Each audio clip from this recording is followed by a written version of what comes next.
Dynasty. Whoa, whoa! It's our last show of the week. Woo.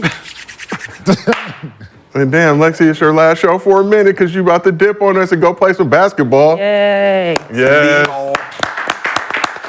Let's go, Sparks. Let's go, Sparks. We need jerseys. Home team. Buy them. Dang. See, there we go. Right. Say hit fanatics. Buy them. Did you get a percentage? Well, we can receive them as long as you purchase them. Me? Yeah, we used to do the shit. Yeah. When somebody wanted our jerseys, we had to buy them. Buy 'em. And hand them out. Hand them out. Nope. Need y'all to buy it. You buy one, Joe buy one, you buy one, you buy one. We want no. We want the ones they give you It's a different for material. the team, not that shit they sell in the Yeah, but I don't think they get that. the student store. Hey, She can get If one. I get my jersey away, I ain't gonna have a jersey. that's what I'm saying. Hey, that's what I'm saying. I don't think they get that many. Oh, I ain't gonna get another Yeah, I one. think they get one. No, they gotta have a blood jersey. They gotta have a blood jersey. So there's always one of that. There's two. Ask said me, one and a half. ask me like halfway through the I season. get my daughter one of your jerseys. Yes. We're going to be at the games. First few at the Long Beach Pyramid, but we will be in attendance supporting Wait, Lexi what? and the Sparks. Long Beach Pyramid, Gil. Doing some renovations Gil, to the don't arena say formerly shit. known as Staples. Don't say shit, Gil. Say okay. Okay, be there. Long Beach, here we So go. unnecessary. This is Gil's Arena presented by Underdog Fantasy. As always, we got the legend Gilbert Arenas here with us. What up? What up? What up? What up? As we previously mentioned, we got Lexi Brown back on the couch for her last show before she heads off to training camp to go, we're going to send you out into the world, hopefully. Go do your thing. We're going to be there supporting. We got Kenya Martin back on the couch with us. We got Mr. B, Bucksy Six, Brandon Jennings. Lakers and six. Man, stop doing that. Hey. So you said it was my fault that they lost? Yeah. Why? How is it my fault that they lost? What is When your, you sitting up here. what is your team? What is your team in the playoffs? My team? Yeah. I guess the Lakers right The now. Lakers and who? You guessed, Brandon? Come on. And the Hawks. They were. Okay. So those are your two teams. So you shouldn't be at the damn Bucks game, bro. But you know, Putting that bad energy. everything you say about the Bucks. You don't Putting believe. that bad energy into the world, That's man. not no. You putting that bad energy on that team, man. You saying Doc is the best coach is bad Facts. energy. That's bad energy. Facts. Cause you don't believe that. I believe it. No, you don't. I believe you wearing that Giannis jersey. That was bad luck. How? Cause you don't. You don't. We won. You don't fuck with the Bucks. Yes, I do. No, you don't. Yes, I do. Yo, listen. Can we just trade our teams back? Can you? Here, you can have your Lakers back, bro. Because your energy is bringing bad energy to Milwaukee now. Or you showing up brings back. No, me not. Before you got on the plane, I was 1-0. What? You landed 1-1. I landed because you had you put out the bullshit about Doc. You had the jersey on. Come on, man. One thing I just bought a whole bunch of I'm out there. Bucks shit. All right, I got Bucks championship hats upstairs and No, you everything. don't. No, you don't. Huh? I'm out there fighting for the Bucks. I'm getting. Can you go get my Bucks championship hat? I'm getting cussed out by Tony Brothers. Like, Huh? you're not down for the. Did you call him a TikToker? Huh? Did you call Tony No, I Brothers? just told Tony, like, come on. You out there like, giving I should have called Tony. He's not with us, dog. He's with the Lakers. He's with the Lakers. Penalize them. So Kick him out. Gil, as you pointed out, the Bucks lost game 2, but Mr. B, you were out there and you were turned up. We got some video of you at the game doing your thing. See you right there. He over there yelling at our team. I'm like, He let's yelling at go. our team, That's man. what I'm saying. That's what I see. Who are you He's like, yelling at? Who are you yelling at? I'm like, Pat, that's what's up, baby. Sharing a moment with Do Pat your thing, Connaughton. Pat. He ain't got one of these. He ain't got one of these. He ain't got one of these. I do have one of those. Nah, he ain't got one of these. I do have We ain't, feel me? We in championship mode, baby. Come on, man. You know you don't want to cheer for the Bucks. We in championship mode. Gil, a lifelong Bucks fan. Look at since the energy April. he's bringing in that arena. man. Hostile. Let's go. Hostile, man. Let's go. We down 4. I think he just hit a shot or he did something good. He coming out. I'm like, let's go. Look, let's go. That's what I'm talking about. Yeah. Yeah, no, he Yeah, pointed. bro. See, he pointed. Get him out of here. No, he Get did. your ass out of here. Then he pointed like, I see you, BJ. Get him out of here. I see you, BJ. Hey, bro. Well, we got a lot to get into in this. But wait, hold on. You said you want to trade. Yeah, give my Bucks back. You can have your Can we Lakers. make a trade? Yeah. You can have your Lakers See, back. he said no. Powers that Cannot be make a trade. vetoed by, You really think by I'm the gonna- league office. Y'all owe it to right now, boy. David Stern. David Stern. David Stern. David Stern back here It's hating like the again. Chris Paul trade. No, Yeah. bueno. Here you go. Here's what's cracking in the arena today. The Heat stunned the Celtics in Game 2 in Boston to steal home court. But what does this win say about Heat or Spo culture? It's Spo culture, right? It's not Heat culture no more. Oh. The Thunder smacked the Pelicans in Game 2, but Zion thinks him making a comeback this series is definitely realistic, as he says. But is it really? And AD and Darvin Ham aren't on the same page, but will the Lakers snap their 10-game losing streak to the Nuggets in Game 3? Some of us hope so. Some of us do not. But before we get into all that, as always, this show is brought to you by Underdog Fantasy. Download the app, use promo code GIL. They will match your first deposit up to $100. You heard that right. If you download the Underdog Fantasy app right now and use promo code GIL, you get a $100 deposit match. And if you act now, Underdog is giving away one free pick'em to help you get your mind right for these NBA playoffs. And They said BJ stands for bad juju. Got that bad energy? that's somebody in the chat. Somebody. Announce yourself. So that's the only thing you saw? Yeah, that's all I needed to see. Okay. You 0-3 right now. So yesterday I was getting manicure and pedicure during the show. I was just listening. I was just had the chat. I was watching just the comments and yo, They be in there, right? motherfuckers brutal, boy. Not polite. Can't even look at them. Yeah, they brutal. Hey, it's Nah, don't look at it. I don't. it was Y'all are okay. mean in there. ass yesterday, boy. It was on Rashad ass yesterday. About what? Not having no hat on. Hey, That's when they put the crown back on. Hot hey, yo, the whole time I was Leo. Yeah, y'all stop being so mean in the chat. They're They very, were Y'all are gone. rowdy in there. they're very Some of aware. these people look like. Yo, You they- know, Show yourself. Now let's most do of that. our, Now most of our let's do fans, that. what's the funniest, most And we of our gonna fans see, are we gonna from see New who York. last then. Dude. We got Apollo in here. Yo. This Like, the y'all Apollo. are ruthless in They there. Very mean-spirited. Yo, man, I was just I'm in my wife sitting right here and I'm just busting out laughing periodically because they're just coming and when I'm just Like, it oh doesn't shit. stop. No, they just, Oh, yeah. Someone will spam the same thing over and over and over. As you know, I'm monitoring a bunch of things while the show's going on, the chat being one of them. Very mean-spirited. Yeah, but so you don't ever even respond, like, you don't have no reaction to nothing in None. the chat ever. I don't ever. Oh, yesterday, no, you was holding some laughs. I think I giggled once. Oh, you had to, because it was some creative shit being said yesterday. I'm saying, shout out, boy. creative shit. But they was being very creative yesterday with him not having no hat on. I just want him to listen. He would appreciate some of this shit. I'm telling you, dog. Hey, he could have used some of them for his shirts. I'm telling you. Hey, he needs a head. Hey. Yeah.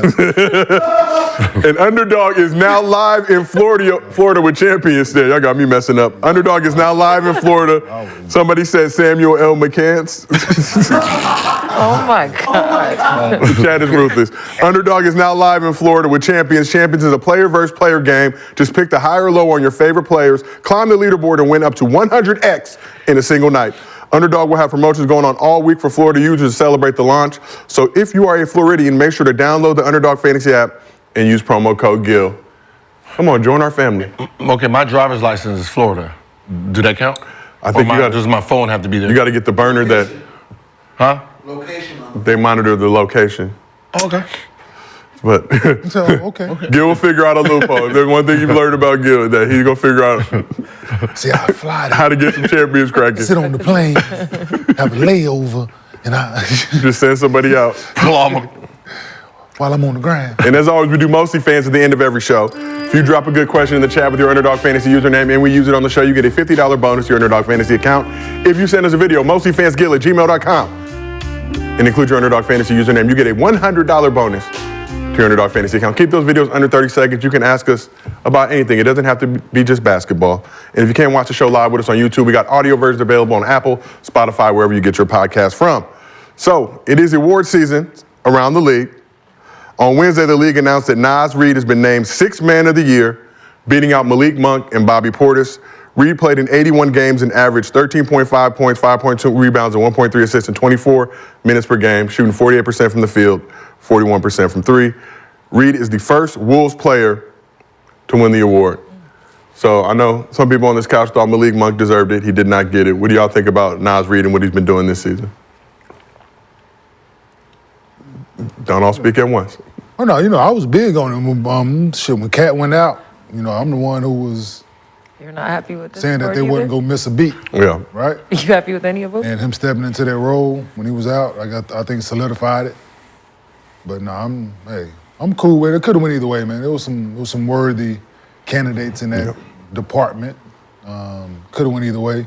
Malik Monk had a hell of a year.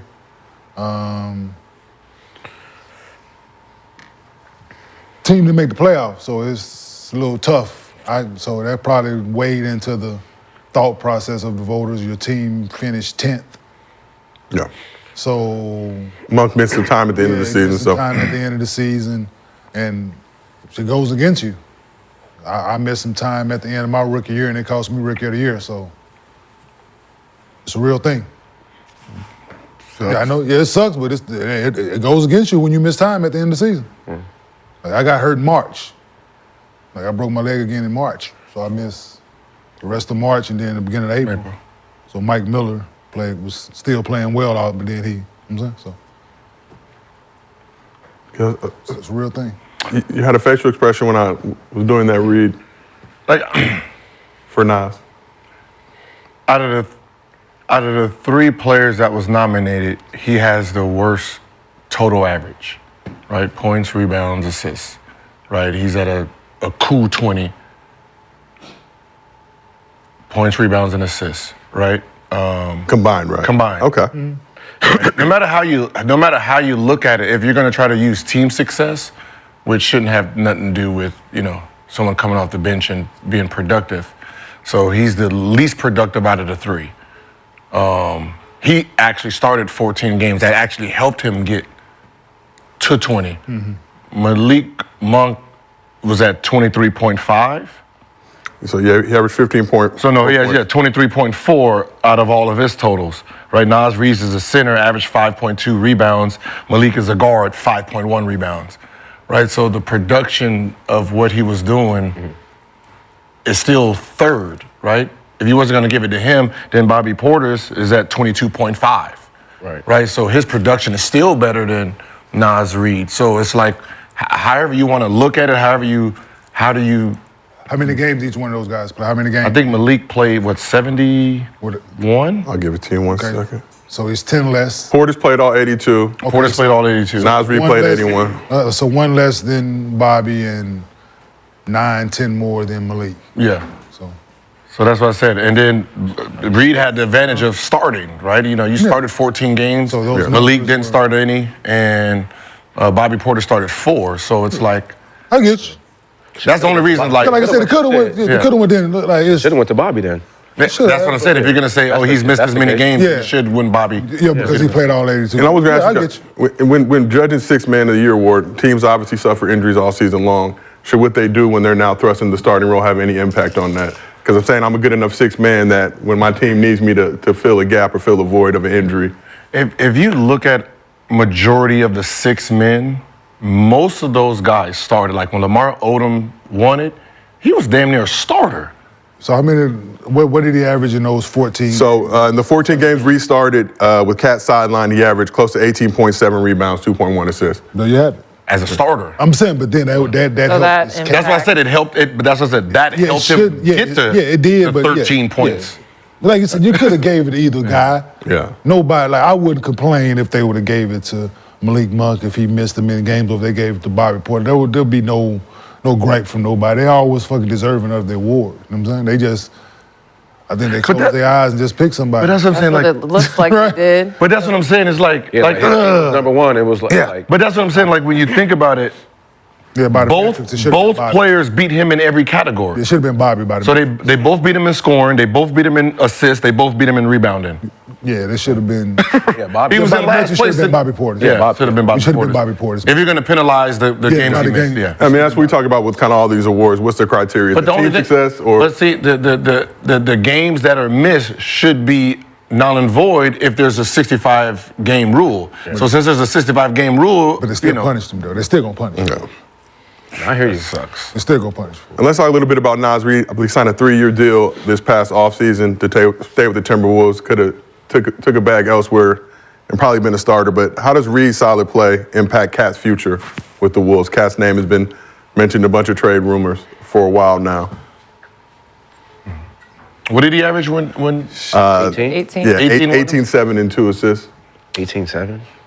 And kind of play. I'm not similar to Cat, but he plays outside a lot. I always say he's a guard trapped in a big man's body. Nas or Nah. Nas? Oh, Cat. Cat?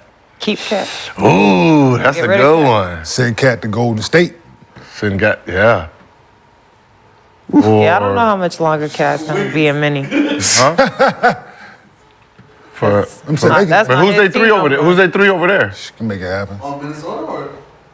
McDaniel, Jaden McDaniel. Yeah, that is Wiggins damn near. Yeah, but Since that's back. Here's your shit back. No, just playing. Cat under contract. He's got a player option in 2027, but making 50 mil next year, 53 the year after that, 57 the year after that, and 61 in his player option. So What? Yeah, I mean he's getting a big bag. So damn. Hey, that Supermax, you gotta give it. Supermax, give me my goddamn money. Yeah. Give me my money. Give me my money, Supermax. So now if you're the Timberwolves, depending on how this Shit. playoff shakes out, and it's hard to really grade them so far this postseason coming back from the knee injury, but You got him at a. You got Naz Reid at a bargain. Bargain. So you got him at a bargain, so you're gonna stick with what you got. yeah. I was just thinking basketball turn where Cat can go help. Yeah. But no, he's just gonna stick. Cat gonna stay his ass where he at with all that money. You don't think they'll try to trade him?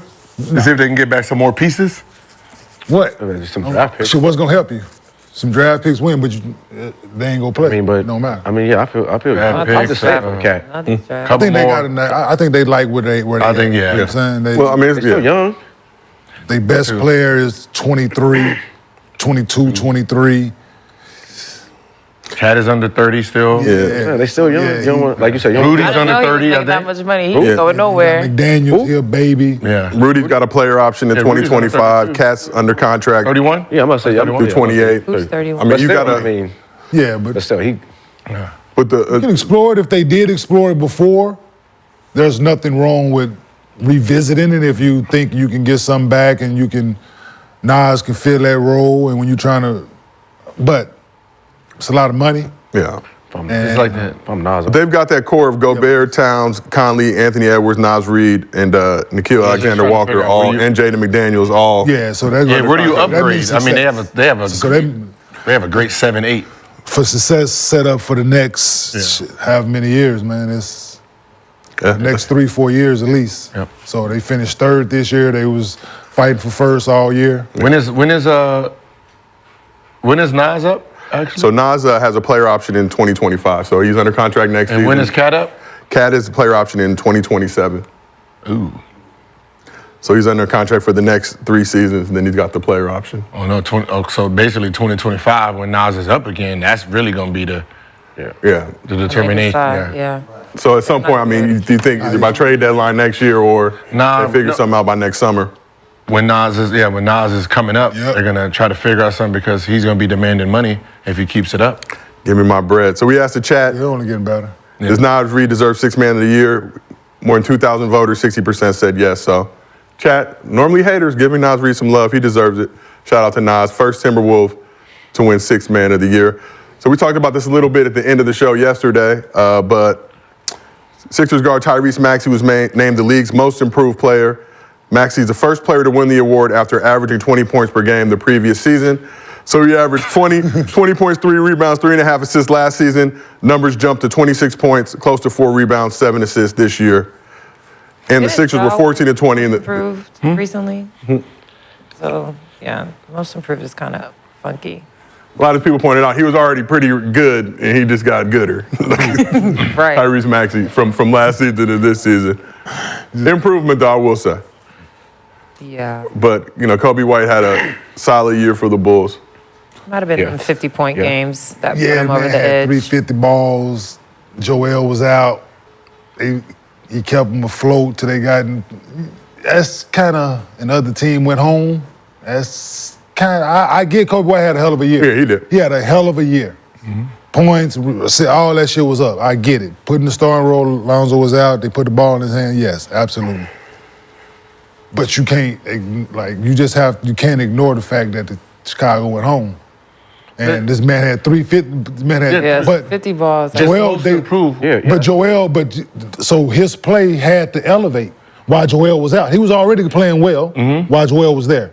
While Joel was out, he had to go up another level. And still only averaged 25.9. His team got in the playoffs. Huh? His team got in the playoffs. Yeah, because Joel came back. Because he held them afloat. They wouldn't have been in the position if But this Tyrese most- Maxey wasn't playing the way he was playing. What did they lost? They were losing. So They went from 3 to damn So playing game. they were Because 14 and 20. Joel wasn't there. Yeah, they're 14 so and they 20. still had a better record in Chicago. So with that said, It's called and- most improved. The player and the players, most improved. yes. So you want to say they, most what they was improved, that losing? You means- think he would have won most improved if Embiid stayed healthy? No, They were calling I him mean, why most not? improved. absolutely not. Why not though? He wouldn't have. Well, he was in Because he was Joel the would have been. front It runner wouldn't. when the season he started wouldn't for have. most improved. It's the player is He most. wouldn't have won it. My improvement from one year to the other year. It doesn't have nothing to do with my record. History has shown that. Because what if So he still Kobe finished White, the year Kobe White 25? in the last 24 years has the 4th highest production from one year to the other with 13 points. He has 13-point increase. Increase. Yes, he did. From rebound, He had a hell of a year. block, rebound, everything. So you got the highest would be what? Zach Randolph. He had a plus 19. You have CJ McCullough had a plus 19. You had Lowry Marketing plus 14. And then Kobe White. So the only two people in a 6-man award. How many of them win? How many of those won? Most What improved. the award that we're talking about? These are all the award ones winners. that winner. These are all award winners. So Zach You got won the it. notebook. Zach won it. Lowry Marketing Yeah, won the it. notebook. Yep. CJ McCollum won. So the worst plus from one year to the next is Gordon Dragic. He only had a plus 4.2 overall. He beat out Lance, who had a plus 10, and Anthony Davis, who had a plus 10.7. Maxey from last year to this year had a plus 9, and Kobe White had a plus 13. So Kobe is the only player that lost with that big of a gap. Okay. There's most improved. It's you. It has nothing to do with your team record or nothing. It's the Obviously it player's does, jump. Gilbert. Obviously it does, Gilbert. Yeah, Like, I mean, if you was voting, it wouldn't. But you don't. So other people do, and they equate other things. I don't know what they're equating because I went Well, through all the obviously they metrics. equate other things. I went through all the metrics, so whatever they equated, they just equated for this year. Because there's so it's Gordon Dragic and Maxey, the only two players. So throughout the history of the award, 2024. Since 1999, Jalen Rose. I started throughout the there. history of the award, it came in 1999 when its first existence in No. 1999. So when was the first time the award was? I don't know. So award is 85, 86. all right. So throughout the history of it, so it's always going to the person that has the biggest point differential. Total differential. So points, every year, rebounds, so 100% has always gone to that person. No, besides Kobe White, Danny Green, and Maxey. How far did you go back and look? I told you 99. So you didn't go back and look past 99. So there's a lot of basketball being played before that. From 86 to From 90. 86 to 99, right? So that ain't the only metric that they go on, Gil. So you stop your research. So you do the shit that you hate. But so what is you your do- research to make I the don't- argument? You're just saying that since I didn't- 85, 86, the award has been around. You only went back to 99, Gilbert. So my question is, throughout the history of this award, is it only the point differential, the point jump that matters? Overall, points, rebounds, assists, steals, blocks, turnovers, fouls, fuck whatever you want to put in it, plus, minus, put it all in the category together. Has it always went to the person who had the most together? Throughout the history of the award, has it always went to that person? From 99? I didn't ask you that. Then I can't answer it before. So therefore you don't- So so- stop asking me the question if you know I didn't do it after 90. So why would you bring it up then? Because since 99. There's more people. Then don't ask the question. Why? So about don't it. give me the bullshit stat then if you didn't do your For homework. 24 years? You That's didn't do a your bullshit homework. stat. For 24 years, that's There was bullshit. 30 years before What is your that. homework to even complain about? You don't have none. I just did, Gil. I Where? asked one question. What is your homework? I asked one question. But what is your homework? My question, I asked one question. Can I get a pen? I'll do I it asked right one now. question. I asked one question that debunked anything that you just fucking You said. can't debunk it without Yes, I can. You just, how are you Because you what is didn't your equate research? anybody else. I have 24 years. There's more people that won the award. So 24 years, you want to pull out one or two people to make No, everybody. a statement. Everybody. So how many do From we 85. need? Okay, how many do we need? From 86. How many do From we need? 86. Okay, Nigga. how many From do we- 86. Okay. Everybody. How many do we need? for you to be Everybody. right? Everybody. From 86. How many do you need? You said it's, So my since- question since was. 86, how many my years is it? question was. Okay. Is that 100%? 38-ish? No, If nothing's I'm 100%. So give me the number, then I'll let you know. Okay, so what is So it? do your 96, homework. 96? 86, nigga. What is the percentage? 86. So if it's at 95, it's at 90, what is the percentage? Give me 95% of the shit, Gilbert. Sit here and waste your fucking will. time. I will. And do it. While we have a real conversation in this. Because right now we're at a 98% since 2000. Okay, so go back to 86. Wait, include what are we- include It's at a everybody. 98%. The What are we person with the trying? totals won. So my Okay. question, Lexi, How many players is won with the the biggest has the total jump? award all 100% of the time? So no, it hasn't said though. no. So I just gave him 2 Yeah, he's in 24 years. so go back and do the rest of the math then. Did not think that a most improved player discussion would. But I do got some trivia for y'all before we move on. Who won most improved player in the 2002-03 season? That's me. I have the whole list from that. You should have did 86. Okay, we knew. You know it was you. Oh, he won? You know it was you. Because you have the award. Do you have the award here, Gil? I'm trying to win this year, guys. Hey, yo, didn't Paul George Shoot win? that Paul George won it. He won it too, right? Yep. Yeah. Yeah. Shoot Guys, that I'm bitch. trying to win most improved. So what was his point differential? Paul George was a +9. Did Monte Ellis win it? Yep. Yep. Monte Ellis was a So he played before plus 99. 13.3. Played after 99. Everybody you name and played after 99. Lexi said you're trying to win the most improved player award in the WNBA this year. I am. Everybody Can we- you're naming. Can we played start the after campaign? 99. Yes. All right, I think I was on the way to do It's it gonna last take him a while. season It's before I got sick. So this year I'm gonna We will hold a press conference at our local try Applebee's to and make the get that announcement. shit. Lexi Brown fans unite. Let's get Lexi most improved player. Yo, can we get Applebee's, courtside baby. seats to the game?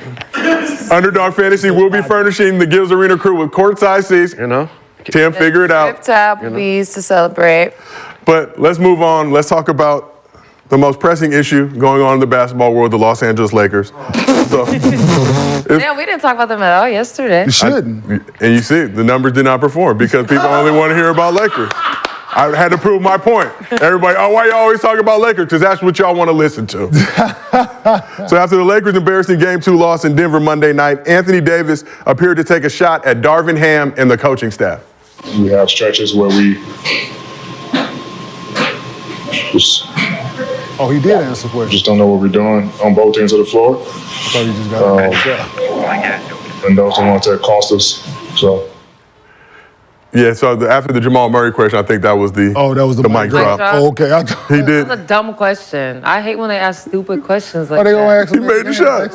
What happened? They gonna ask him every game. Like, He busted my ass. What you want me to say? Like, what? He made a tough ass shot. Y'all saw it? he made the shot. So AD did spend a little over 4 minutes in the post-game press conference, which is commendable after a heartbreaking, devastating loss like that to put the Nuggets up 2-0. Unfortunate events. But he said, like you said in the video, that they didn't know what they were doing on both sides of the ball stretches in the game. So on Wednesday, Darvin Ham was asked about AD's comments as the Lakers prepare for Game 3 tonight back in the arena formerly known as Staples Center. I mean, I just think sometimes the plays don't turn out the way you think they should, and the frustration sets in a little bit. But I don't think this squad's not being organized. I think we have incredibly talented coaches all along on staff. But we pride ourselves, whether it's a practice, a shoot around, some session, games, whatever. Cameraman. Pride ourselves is highly efficient and organized. And so I just talk that like being frustrated, it's an emotional game, way it ended, kind of that. But so I was ready to disagree on that one. So Darvin Ham said there was some basketball dribbling in the background, a lot of activity as the Lakers were practicing very hard to get a win. Darvin Ham said he would agree to disagree.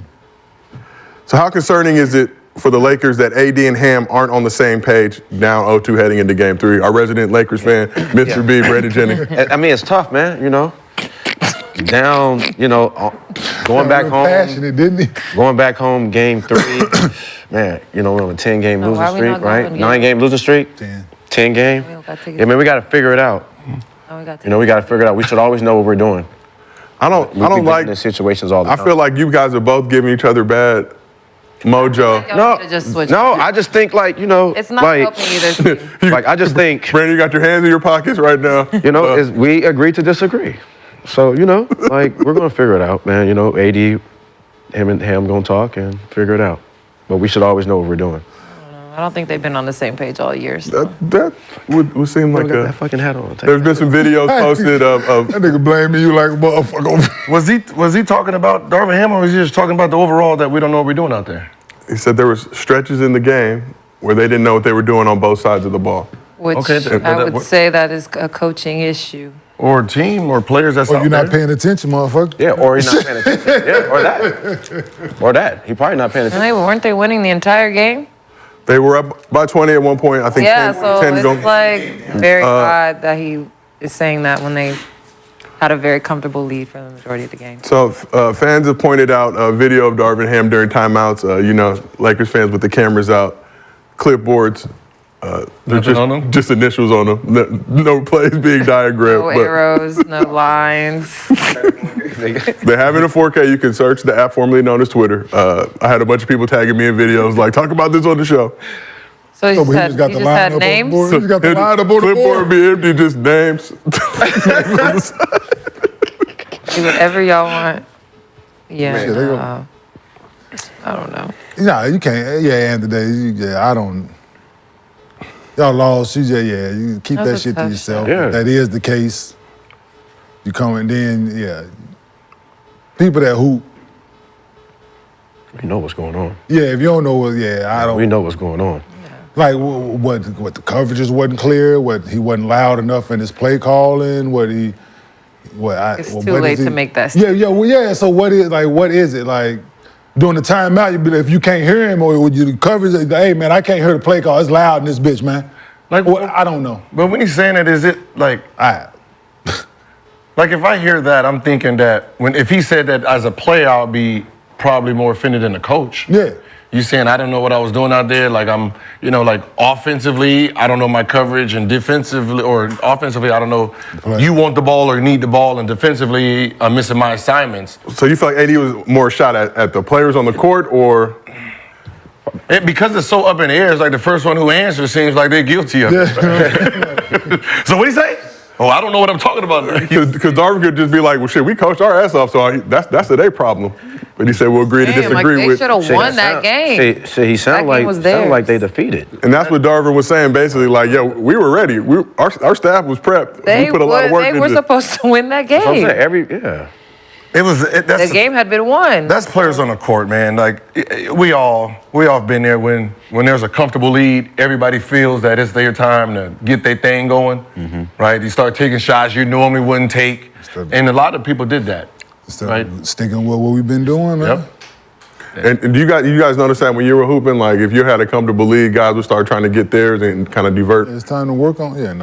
That, Work or on then shit. you like, but what would you rather? Would you rather No, it's players become like a little bit over aggressive, or everyone kind of like start chilling and like trying to keep the lead? Because I Over feel aggressive like, is one thing. Working on your work on your some extra shit that things. you just no. Yeah. That's when you like the center want to shoot a three, niggas Yeah, up that ain't- 23. That's when Yeah. that kicks in. Yeah. Right, how you play like in the last 3 minutes, game over with. That's what happens when you up, and you know Big. Like players Rudy out start there, taking just shots start that they. Rudy out there shooting threes and Yeah. shit. You like, listen, dog. Time out. Like Yeah. that. Sit the fuck down. Yeah, nah. Yeah, I can get everybody all out of sorts. Yeah, no, I don't understand the comment. Watch the game. We all watched it. Looked like y'all were in sync to me. Just Denver never stopped playing, Never stop. right? Denver never stopped playing. They went what? Plus was it? They went out of what? 8 out of 9. Or what? Oh, the final 9 possessions, they scored on 8 on the last 9. Damn. Yeah, and that ain't, hey. And that's grit. That's And then that's Jamal bite Murray hitting down that and shot guard. is. They got to it's cut that little tough. light-skinned dude off. At this point, right? You know, Jokic is giving you. He's gonna give you 40 to 55 total points. Points, rebounds, and assists. Rebound assist. You just got to count that in. There's nothing you're gonna do about that, right? It's that little light-skinned one that that's gonna kill you those last 5 minutes. The one person that y'all can. is not Jamal playing. Murray? The one That what person you that talking can do it is not playing. Yes. Who? Vando. I need some. I know. I'm saying that's the thing. Where he at? See, hurt, he look at right? Gabe Vincent like like food. a baby. Yep. Like, dude, you my height. You have no. He looking at him. Smaller. You smaller than him. They're missing Well, he's looking at AD the same way too, though. In this situation, Vando is perfect. Come on, Vando. Everything. Oh, that's your guy. Everything I said about Vando, man, in the regular season. Yeah, let goes it out the let it window go. for a Let it playoff go. series. We need you now. Right? Yes. No, but everything serious. you said during the regular season goes out the window during the playoff series. Yeah. So can Because what he can bring to the table is fucking, for one, offensive rebound. He going out the ball, and he gonna pick up 94 hey. So can we even really count this series if Vanderbilt didn't play? Because I mean, he's such an important. Look, if I was still a Laker fan, I'll be with you. Hey, I need to take Move the goal. We ain't have Vando. I know it's 100 feet, but not today. 105. Y'all need to take my statement back about Denver. I said they didn't have any hymns. Jamal Murray's him. Jamal Murray is him. Yeah, Jamal Murray's him. I mean, before Jokic took the reign, that playoff series when Jokic and Donovan Mitchell was going. I mean, Murray. when Donovan Mitchell was going at it. I mean, it was impressive. Yeah. That bubble. That was before the injury, right? Yeah, that was before the end. that was before ACL. Yeah, Jamal Murray always been here. tough. That bubble Murray was. I was tripping. I was Yeah, I that said it bubble before the- Murray was different. Ooh, What leg did he have the ACL on? Right or left? I don't know which knee it was. Damn, I forgot about that Lord. in the bubble. Yeah, He was that going- bubble, he was going crazy. Yeah. Him and Donovan both was going. Left knee. Oh, so it's jumping knee? And he's still jumping? So Darvin had been on the hot seat for a while now. Is he coaching for his job this series?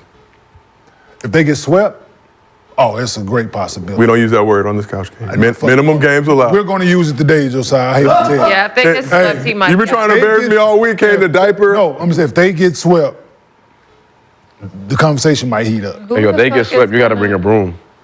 Who is gonna coach the Lakers if he gets fired? Even if he loses in the first round, Redick. you think he's out?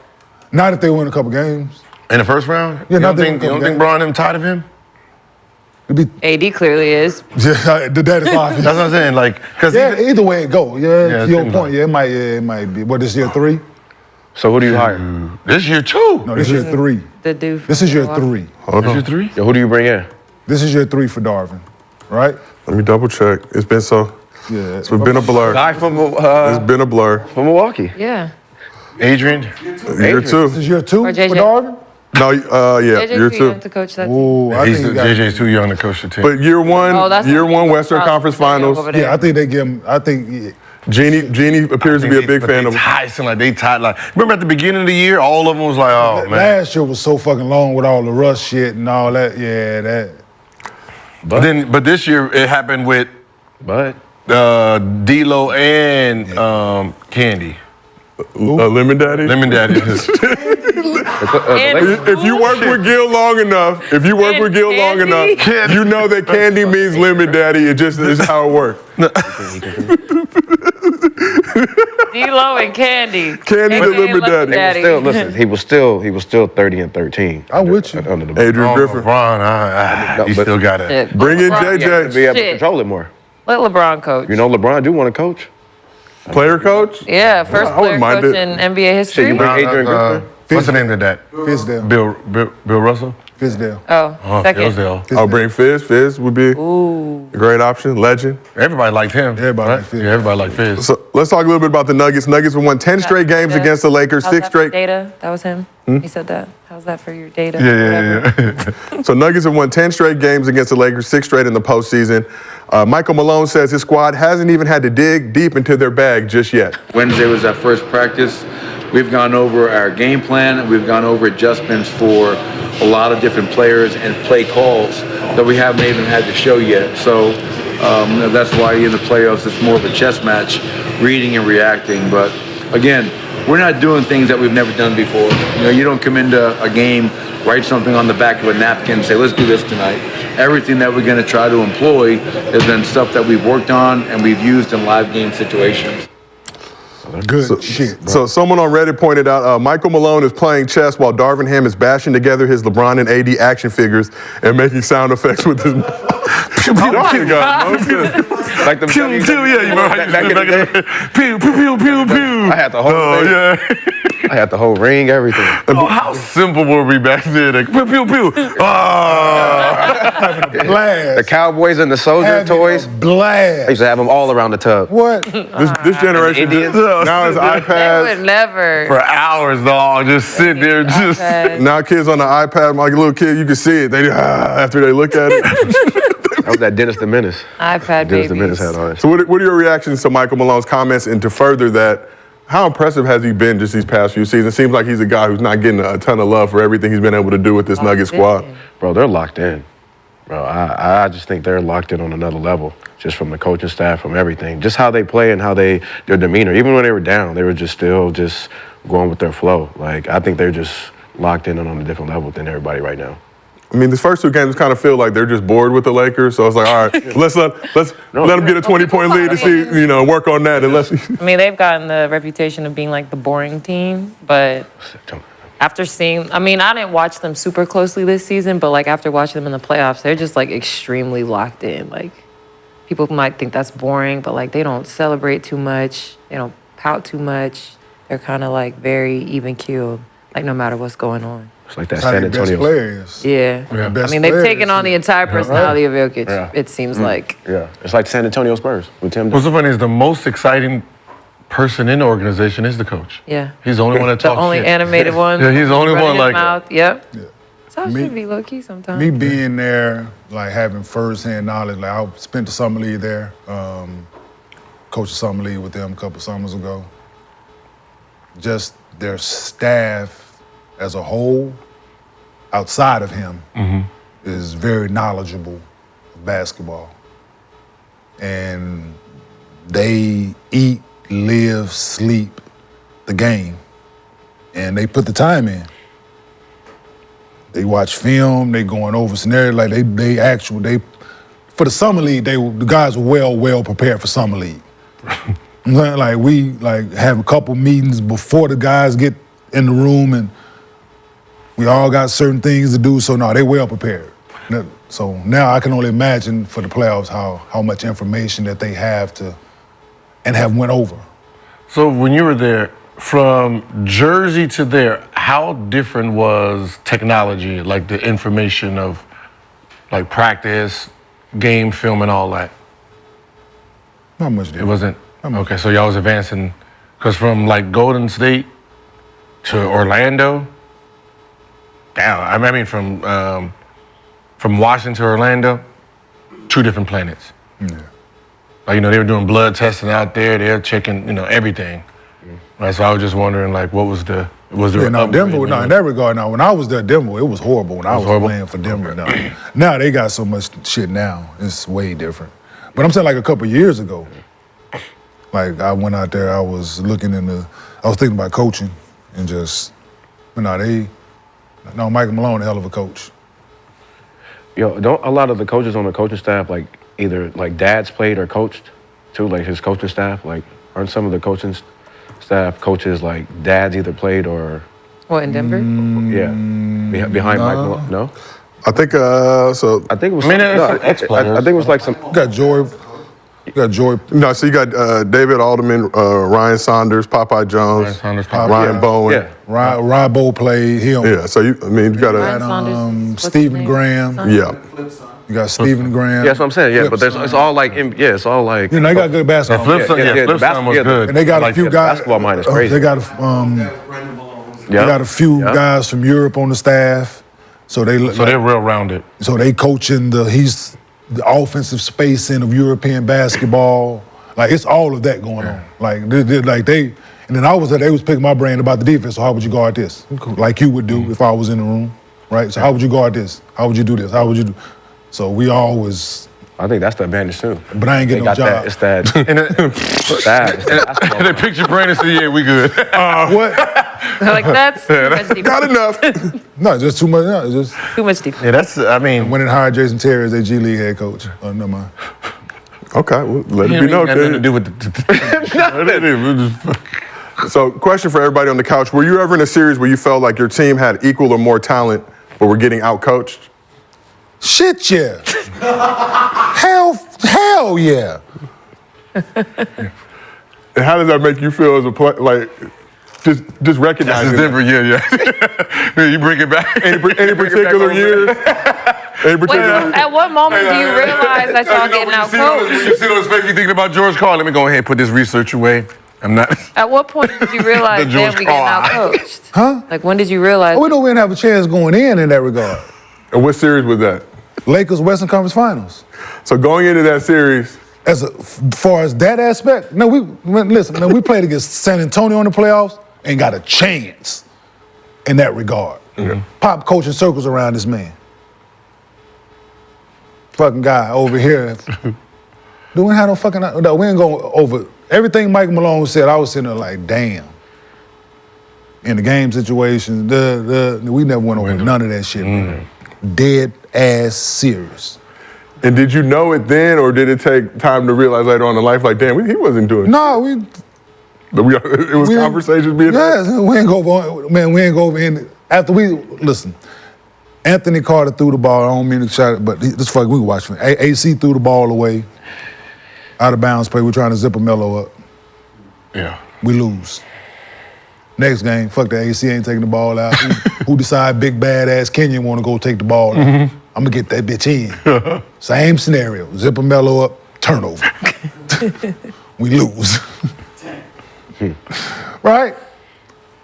We ain't do nothing from one game to went no adjust, game on the line. We playing cause we in our mind, if we get past the Lakers, championship ours, we gonna put foot to ass to Orlando. We gonna, that year. Ain't That year. Yeah, that year.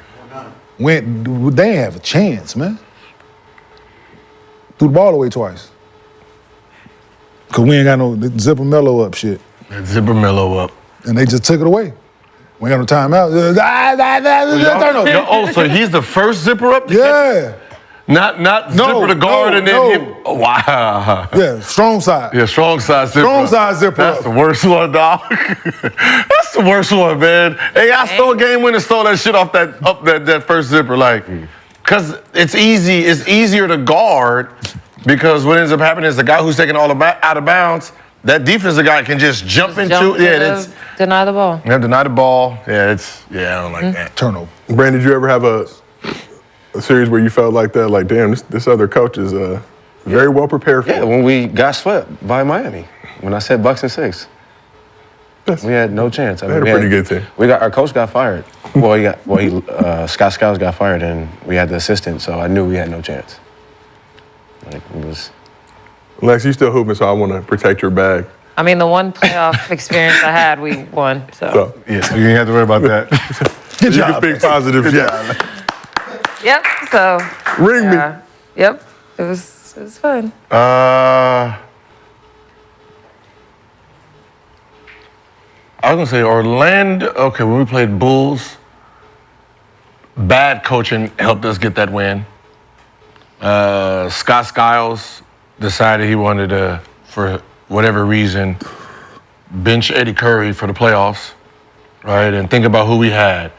Antoine and Brendan, they had Eddie Curry and Tyson, right? So that was a big mismatch for us because that mean, Twan would have had to play or had to try to keep Tyson off the back. So we didn't really have no answer for that, but Scott did a great job he ain't playing. Oh, so no Shioni's out there. Yay! Yeah. That makes it easy for us. Twan go destroy. Yeah. So, and then we win that series in Miami. We wasn't out coached. It was Shaquille O'Neal, Dwayne Wade, and they just beat us the fuck up. And then my second playoff was against Cavs. I think just Bron outsmarted us. It didn't have nothing to do with that coaching staff. It was just, I think Mike Brown he was young, right? It was, it was just Bron just manipulating the game within the game, and 7 people in with his eyes and them nails, just getting the fuck out of here, shit like that. And Kane, just to go back quickly to that zipper play when Kobe stole the ball, what was going through your mind when that happened? Oh, shit. Wait, how much? Y'all were down, what? I don't remember the score last. Was it one of those where you're throwing it and They then were trying to up. grabbing it back at the same time? Denver was up? Denver was up by like 1. I just remember from watching it. Damn. That was bad. Yeah, that was the. Oh no! Yeah, yeah. Yeah, one of those. Grab that bitch back and it's too late. Yeah, I've been in a couple playoff series against San Antonio. The one with the Clippers, I think we were. Didn't Vinny Del Negro start with Pop? Yeah. Yep. Benny Del Negro. Oh. Vincent the Black. And so we. Vinny. Slick the Vinny. So that with the Clippers, that playoff series, we coached against Pop, and yeah, that shit was. That the one y'all beat the Rockets? No. No, they lost. We beat Memphis Okay. in the first round. But against us, yep. Yeah, we. And Vinny getting ready to sub. Chauncey was like, "Hey man, you trying to win this?" Like, man, you better leave Kenyon and Reggie ass in there. Like, he was about to put Blake and DJ back in the game. Mm-hmm. No, see, dead ass. Zach and motherfucking Mark was having their way. And, hey. Are you trying to win this? Hey, bring these puppies to this dog fight, man. Yep. And that's what it was in that fourth quarter. It was a dog fight. Hey, sit down, don't coach. Let us do what we do. Get a ball to his goddamn guy. Let him shoot it every time, him and Mo. And we gon'... No, Nick played well. He did play well, yeah. Yeah, Nick played well. So last question, because we've done a sufficient amount of Lakers and coaching talk. Are the Lakers still going to be in the playoffs when we're back on this couch Monday? Game 4 is Saturday. Yep. Thank you, Brandon. That's what I needed to hear. I'm right. Now we can move on because I don't care about anybody else's opinion. I don't know, man. We need positivity. I'm just saying for the show and the ratings, right? We just hope the NBA come on. Y'all failed us last year. Y'all failed us last year. Just give us one. Just foul them out. They need to win one. Call I offensive want them to foul or win one Scott Foster not doing his I don't job. want them to get. I don't want Brown to get. If they gonna get one, it has to be game 3. It has to be Has to tonight, be right? game They got to three. win Yeah. today. No, if they don't win tonight, It's over. It's with. over. ball game over. You know why it's over? Because you didn't have to dip. Just a player himself who's just sick and tired of being sick and tired, right? You like, all right, this last game.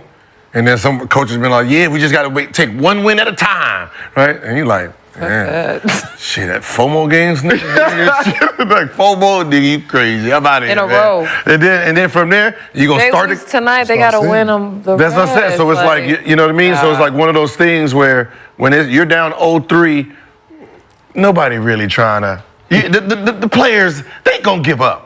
They gonna give up. There's nothing you can do. I don't give a fuck who you think you are. There's more people that's ready to go home. I'm done with you. I'm done with y'all. I'm out of this bitch. Yeah, I'm ready to 0-3. go on vacation. Or especially niggas that's been on the back half of that bench Yeah. these playoffs watching. Like, shit. Niggas who got contracts up this shit, they ain't trying to get no ankle injuries. Shit, you can go ahead and get this motherfucker over with.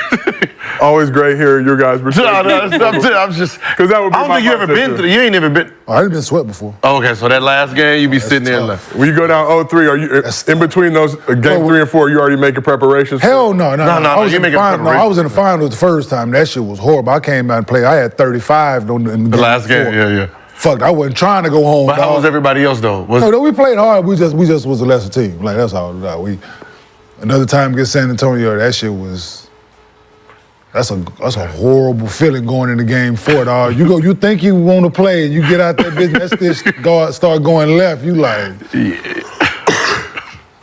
I know I'm mentally tough, but you start looking around. Y'all ready to go? But you start looking at everybody else's body language. Yeah, you start to look like, see who else didn't checked out. Yeah. Then you just like, You start looking like as much as you want to say something, you're like, I was about to check.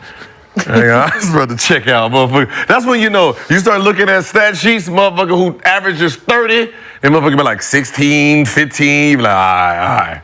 Yeah, they got him. He ready to go. They got him. We've never seen an 0-3 2 comeback. fouls early. Yeah, 2 fouls.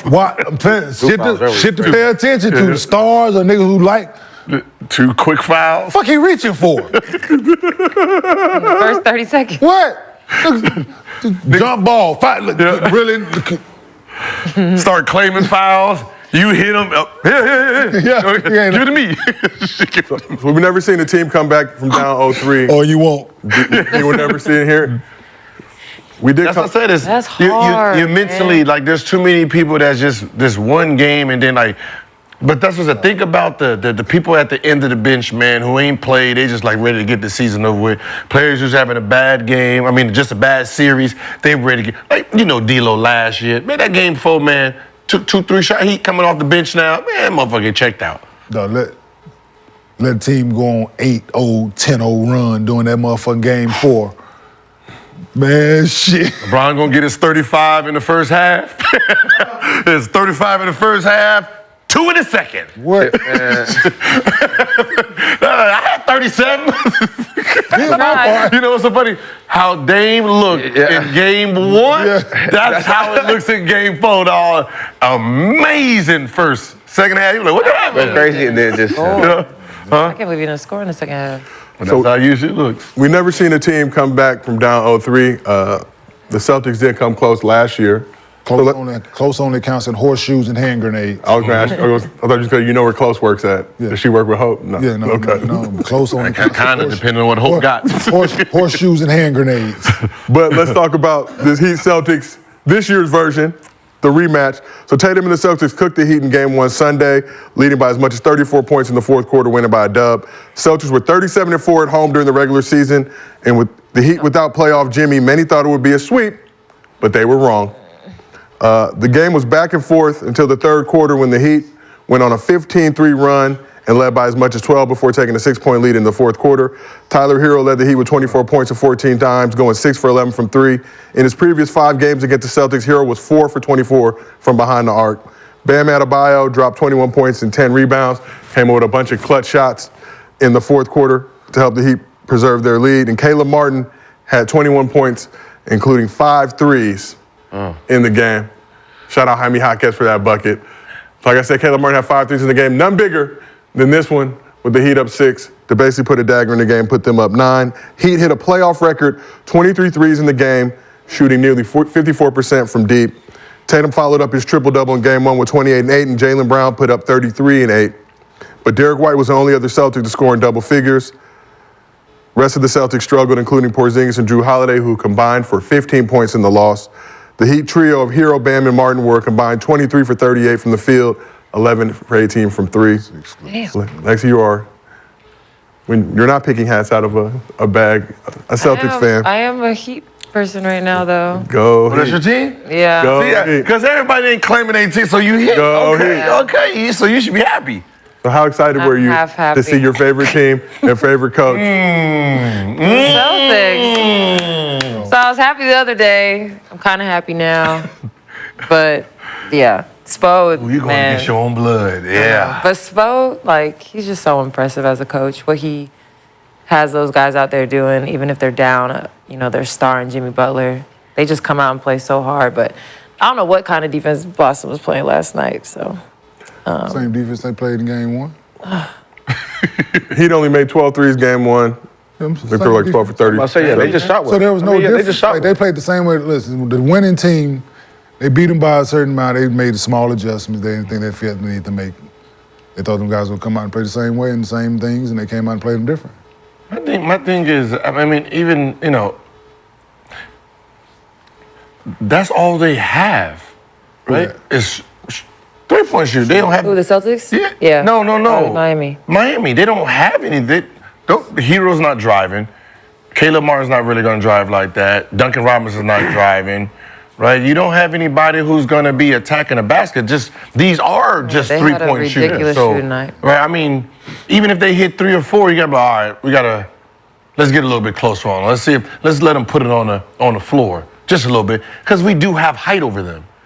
Like, Right? they wasn't even running them off the line or nothing. Like, they're just daring them to shoot. I mean, I get that. Yeah, because they didn't shoot the ball well. Like I said, they didn't shoot the ball They didn't shoot well. the ball I game mean, I 1. get that. But they shot it.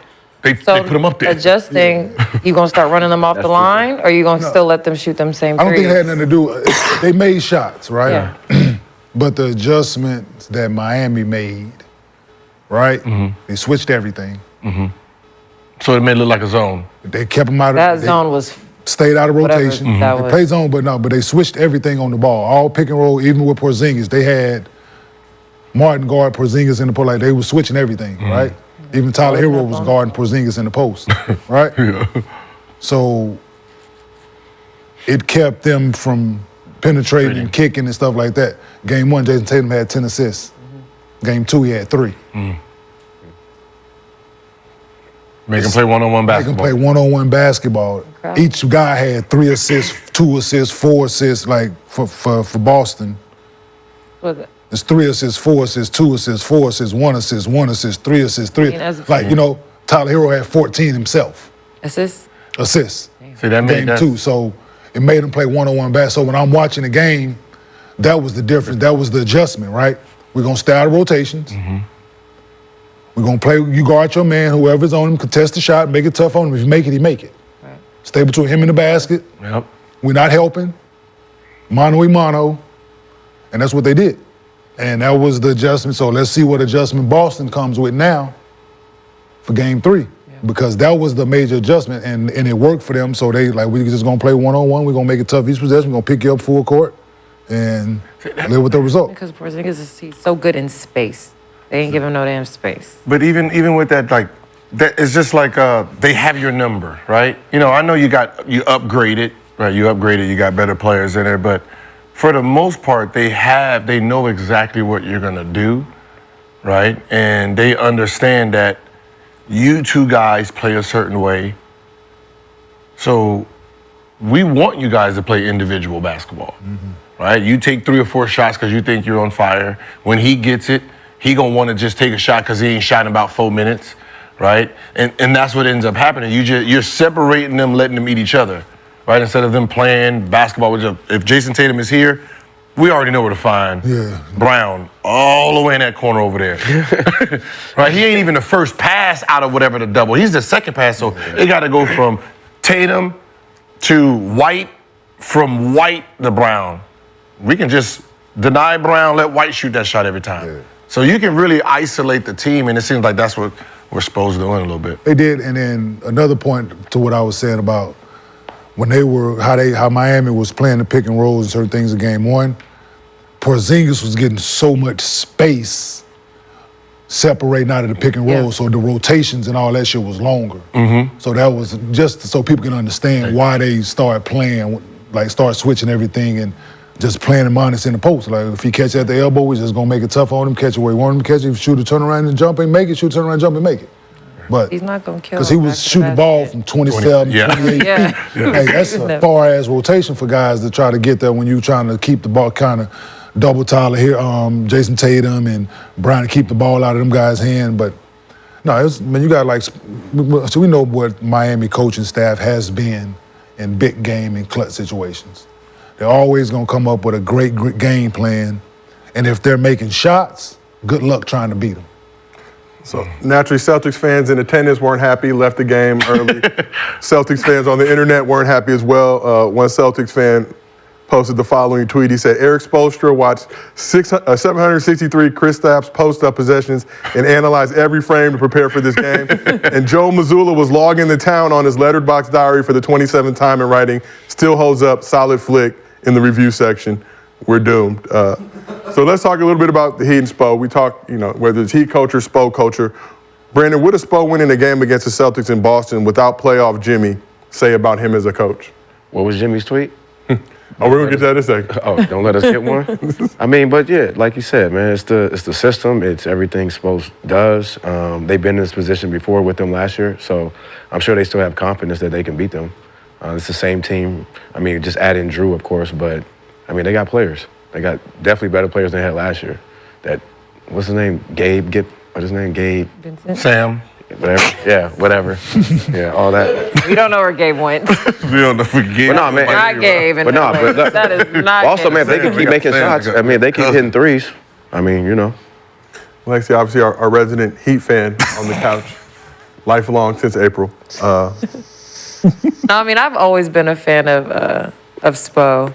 And people always are like, why does he never win, Coach of the Year? And I just think it's because he's just so consistent every single season. But also, I think that Coach of the Year award is cursed. So I hope that they never give it to him because it's bad energy after a coach wins that shit. But Damn. Wait, he's never won? he hasn't won in a minute. Not with these teams? Like, He don't even be in the conversation sometimes. He won it with LeBron in them, right? Yeah, I mean. Yeah, what was that's the thing that kills He's never won. Yeah, he's No, never won Coach of the Year. It's weird, but I mean, he's the only one who's still employed by the That's crazy. same team. Wait, when LeBron number one, who did they give it to? So during that stretch, Tibbs got it in 2011, Pop got it in 2012, George Karl got it in 2013, Pop got it again in 14. That was Derrick Rose's MVP year? Somebody gave this motherfucker Coach of the Year? Yeah, nigga, y'all was good. I wasn't there. 2013, George Karl was named Coach of the Year. 14 was Pop, 15 was Bud, 16 was Kerr.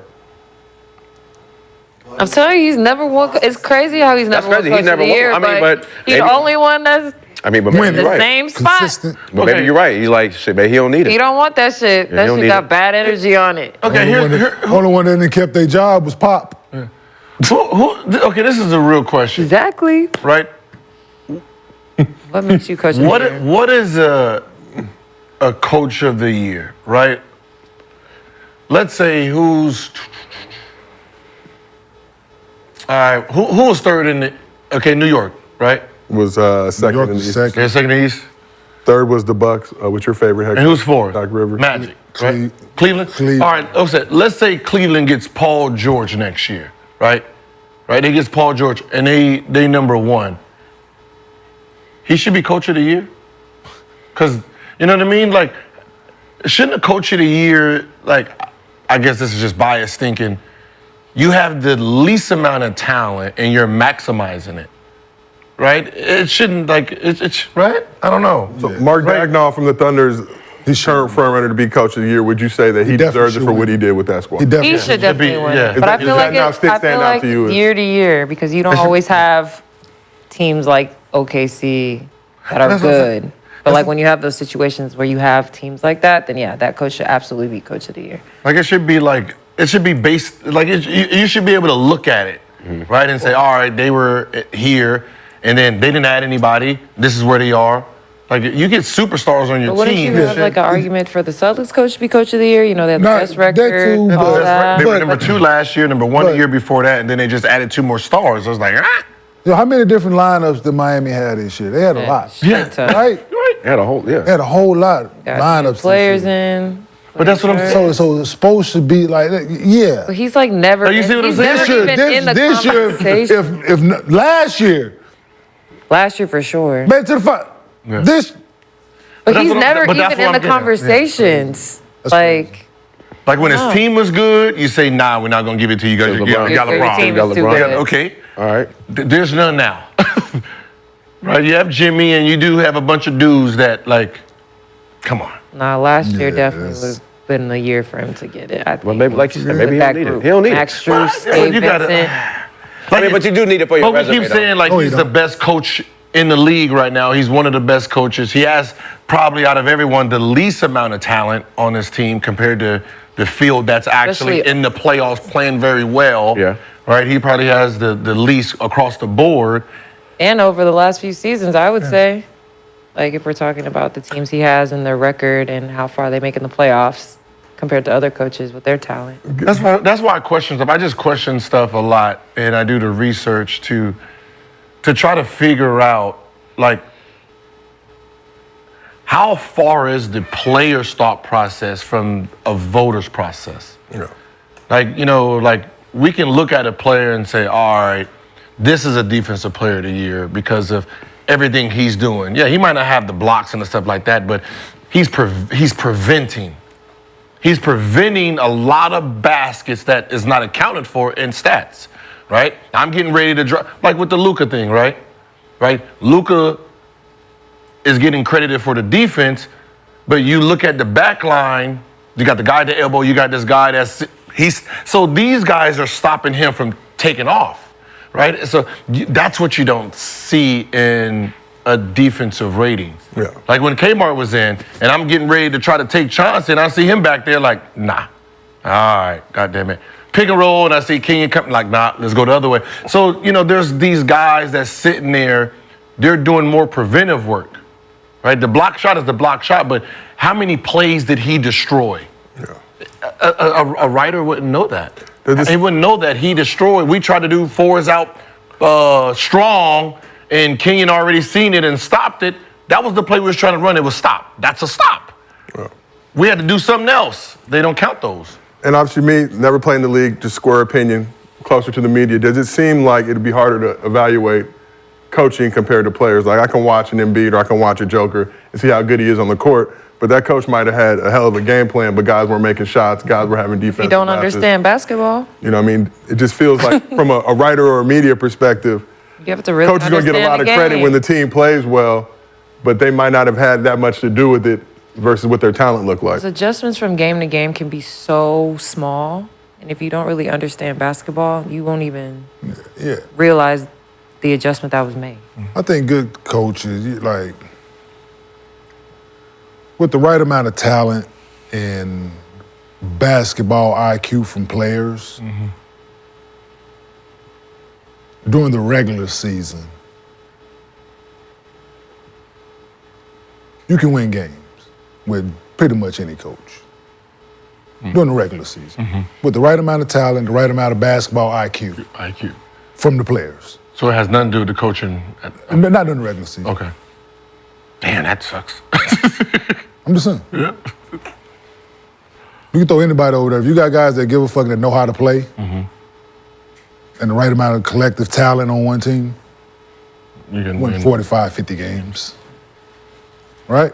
The other few games, end of game situations, you got a coach for that shit during the regular season that can go in and draw something up. You need a bucket. But when you make when coaches, when they get down to it, when you're in a series and you got make an adjustment from game to game or quarter to quarter or half to half, how is it then? And I think that's what that's what you're judged on from us. From us, yeah. Okay. From us, that's what you're judged on. We know we're doing the regular season, man. We know if a guy get hot, it ain't hard to fucking keep giving Gilbert the goddamn ball. Right? He's averaging fucking 29. Guess what? He can score. Guess what we gonna do? My playbook gonna have 75% plays for Gilbert. That ain't hard to do during the regular season. It's not. Carmelo Anthony is a prolific scorer. You go on and on and on and on and on and on, right?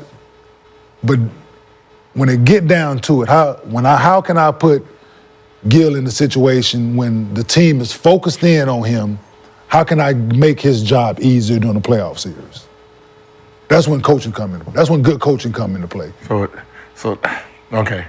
So the regular season. Regular season's players, man. Yeah. See, so regular season are for us. So that's what. So like, if someone has a really talented team already, he should get less points for the talent that he has. Yeah, I think so. Okay. That should count against the coach. Yeah, because for the most part, it's, how does like managing egos come into play? Like I said, that's when the IQ of the player. All that plays in a factor in the player, right? It matters, absolutely, but that's on the player, right? All right, I got Gil in here, so just his team. Gil, Antoine, Karan, right?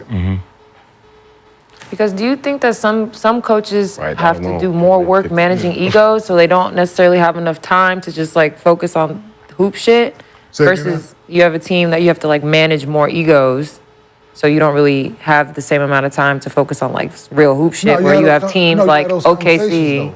But you have those conversations, like if you good at what you're doing, right? We've been in locker rooms, like we appreciate honesty.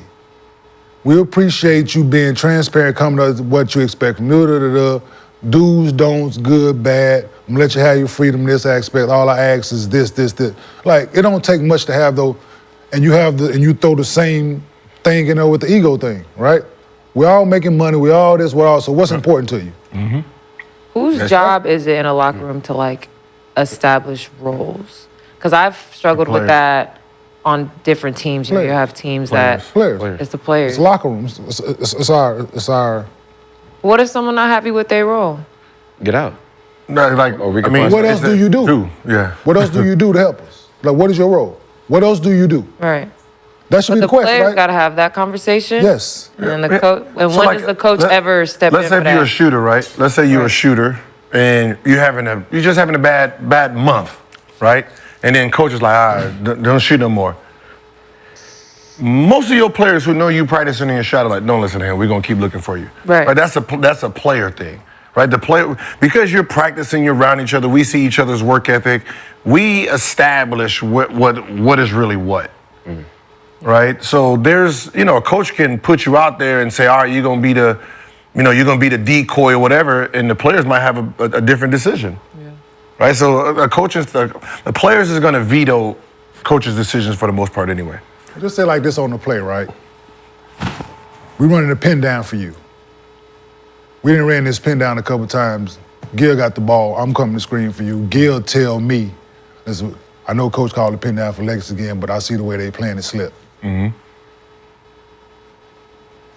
Just him like, no, he ran the play for you.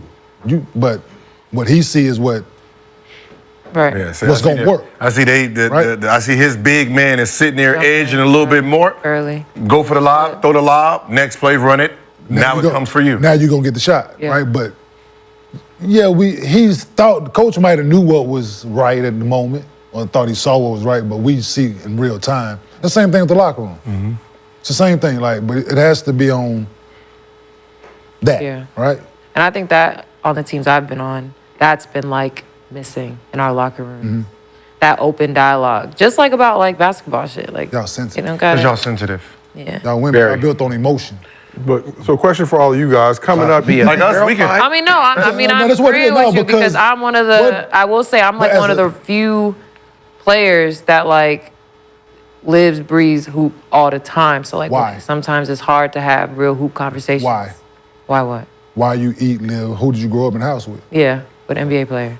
Like we are, our locker room. Our locker room Your- sounds like this. We Your argue skin for is thicker hours. than most of them girls. Yeah, 'Cause I your would dad love to have. told That's all we do is argue. conversation. Cause Deedon probably All told day. you before you sucked today. Yeah, Your dad probably told you suck today, right? and my mom. What? So you didn't hear it, right? But coming from him because he hooped, Right. right? He at the highest level. For him to say it, you like, damn. Yeah, that's, And you that's the first cut. Was I that bad? Once you cover that up, it's over. Right? Have you got the cuss out? I feel like that's the league dad thing. At some point, My dad is he's quiet, he's sweet. okay, Usually he's come from my mom. okay. So they ain't But been I warned. know that everything that she's saying is not from her brain It's all coming the time. from Because He's it's probably too- the hoodest. The It's too hoodest. interesting about basketball. It's I too can deep. tell It's too when it's detailed my about dad. the game, right? Yeah. You I can tell that's like, coming woman, from you my ain't dad. never dropped in coverage. What the hell? Yeah, so sometimes you the ain't never hit the delivery- pocket pass. Like We need my dad's words, but my mom's delivery, so they work together. Players with NBA kids though, they get that. Oh, I got it. I Oh, it's remember warm. one time in high Oh, it's school, warm. You we know, was you know, playing it's a bad team. My mom cussed me out at halftime in front of the entire gym Yeah. because I wasn't playing well against the worst team in the region. And I was like, okay. I used to get mid-game cuss-outs. Then as I got older, my dad would keep a big thing of keys in his hand, and Jim, you just hear the keys drop. I knew he was pissed about something. Like he would stop yelling, wow. but you just hear the. Yeah, see, your locker room probably quiet. See, our locker room, most of our stuff in our locker room, we're arguing about shit that ain't got nothing to do with us. yeah. About to say, that- Like, I mean, like and shit like that's that. That's us for an hour. I mean, and that's what I want to Then go change. for an hour. Yeah, we did go practice, Before then go to practice or lunch. after? Yeah, and that's One of what the I two. want to Then like, all right, we're change. gonna go to lunch. Yeah, Because it's the first time I've been a vet in the locker room. Yo, who getting the food And I for want to lunch? change that. Yeah, because there were times in the seasons where we would come in at halftime and not playing well, and it's just dead quiet. Oh no, see, And I'm just shit. Niggas don't care. You can't. Oh, You don't got about nothing to say shit. about anything. Sometimes last season we would have some healthy back and forth, but usually it's the same 2 or 3 players. Yeah. And I mean, when I got sick, I just started watching more, and I was like, oh nah, this What- got to yeah, change. What was the This ain't it. championship? What was your championship team like? We talked a lot. I Okay. mean, we had Candace in there. Okay. It's It's like the higher being you go. Candace's teammate, I learned so much just listening to her and game-to-game adjustments and halftime adjustments, just her. And she encouraged, a healthy dialogue. It always didn't go well, but those conversations got to happen. Yeah. See, I'm a firm believer in put your feelings in your pocket. Yeah. Got to. When you in that locker room and you playing sports in general, especially in the locker room, when you're dealing with other people and you gotta put your feelings in your pocket. because we don't care about them. To what you said the other day, we don't give a fuck if you playing. Like, don't nobody care if you hurt. But don't nobody care about your feelings in sports, right? At all. About wins and losses at the end of the day. Individual sport, team sport, it's about wins and losses. Yeah. Your feelings don't come up on the stat sheet or at the end of it when it wins, losses, and Kenyon's feelings. Like, no. How did you feel, Kenyon, how did you feel today? Who cared? Who cared that my child was in the hospital and I had to go from the hospital to the gym and back to the hospital after the game? Don't nobody care. Did you come to play today? Yeah. Did we win or did we lose? And that's all. Dead. Right? And then when we're in the locker room, it's the same shit, right? We get more sympathy, empathy in those instances for guys, but when it come down to you doing your job and damn your feelings. It's a job. Damn your feelings, because your boss don't, if you got a 9 to 5, your boss don't give a fuck if you upset when you get there. Like it's really You got rare. a flat, you got this, don't know. Did you do the work? Yeah, Did you get there? Did you do the work? That's all that matters, man. Like, damn your feelings. Yeah. But that's how it is. Like when you're in locker room practice and games, like you test each other so much that the coach is irrelevant. Yeah. Right? Like you test each other's in the locker room, on the bus, on the plane. Like you hear, oh, he weak. Like you just, he just let anybody get to him. Like you do that all day long, because if you can get through the locker room, we're not worried about you in the game. Right. See, if you can't handle your locker room, you can't handle me. How you gonna handle Kobe? I can't what? Like you have to, like, that's why I say you have to stand on your own feet first, and then from there it's like, all right. Did you hear the Dante Jones story he told about us and playing Kobe? Yeah. You do it to him or we gonna do it to you. Basically, that's what it was. You fuck him up or we gonna fuck you up. That's a gang. No, serious. Crip or blood. I mean, that's how it gotta be in the locker room. Because that's your matchup. If you ain't going at him and you talking about, oh, you my favorite player, and you sitting there giving him shots because you don't want to hurt, they sitting there like, yo, we practice all this month. Like, nah. No. You better take this personal. Yeah, this is personal. Like, we got you, but no, listen, this is what it is, man. Like, our locker rooms, these locker rooms these days are different. Because the kid, they younger, it's a different dynamic. And you want to see a real locker room? Go right over to Playa Vista and fucking Clippers when they fucking move. You want to see a real locker room? Because they got a bunch of vets in that bitch. Mm-hmm. That's the real NBA locker room to this day. How it was, the banding back and forth, they still doing it. Yeah. Because they've been around. Mm-hmm. These younger teams don't have that. They don't know. Well, they on their phones now. Yeah, everybody on the sitting in the locker room. Everybody got a social media. Everybody dressing. We ain't had no goddamn charging station in our locker. Different conversations. These niggas got charging stations in their locker. TikToks. Checking phones at halftime. Even with the Draymond Green thing, right? Yes. If like. That you tweeting David Stern's NBA has. That's how the locker room look, right? You have Draymond Green practicing. Poole wasn't practicing. Draymond Green's getting off. He didn't get off when Jordan Poole was talking shit. He was getting off in practice. They like, yo, where you at now? Where you at now? That's how that started. So he keeping the same energy from yesterday, but he's balling now, making shots, and it's like, where's that? Because that's how it is.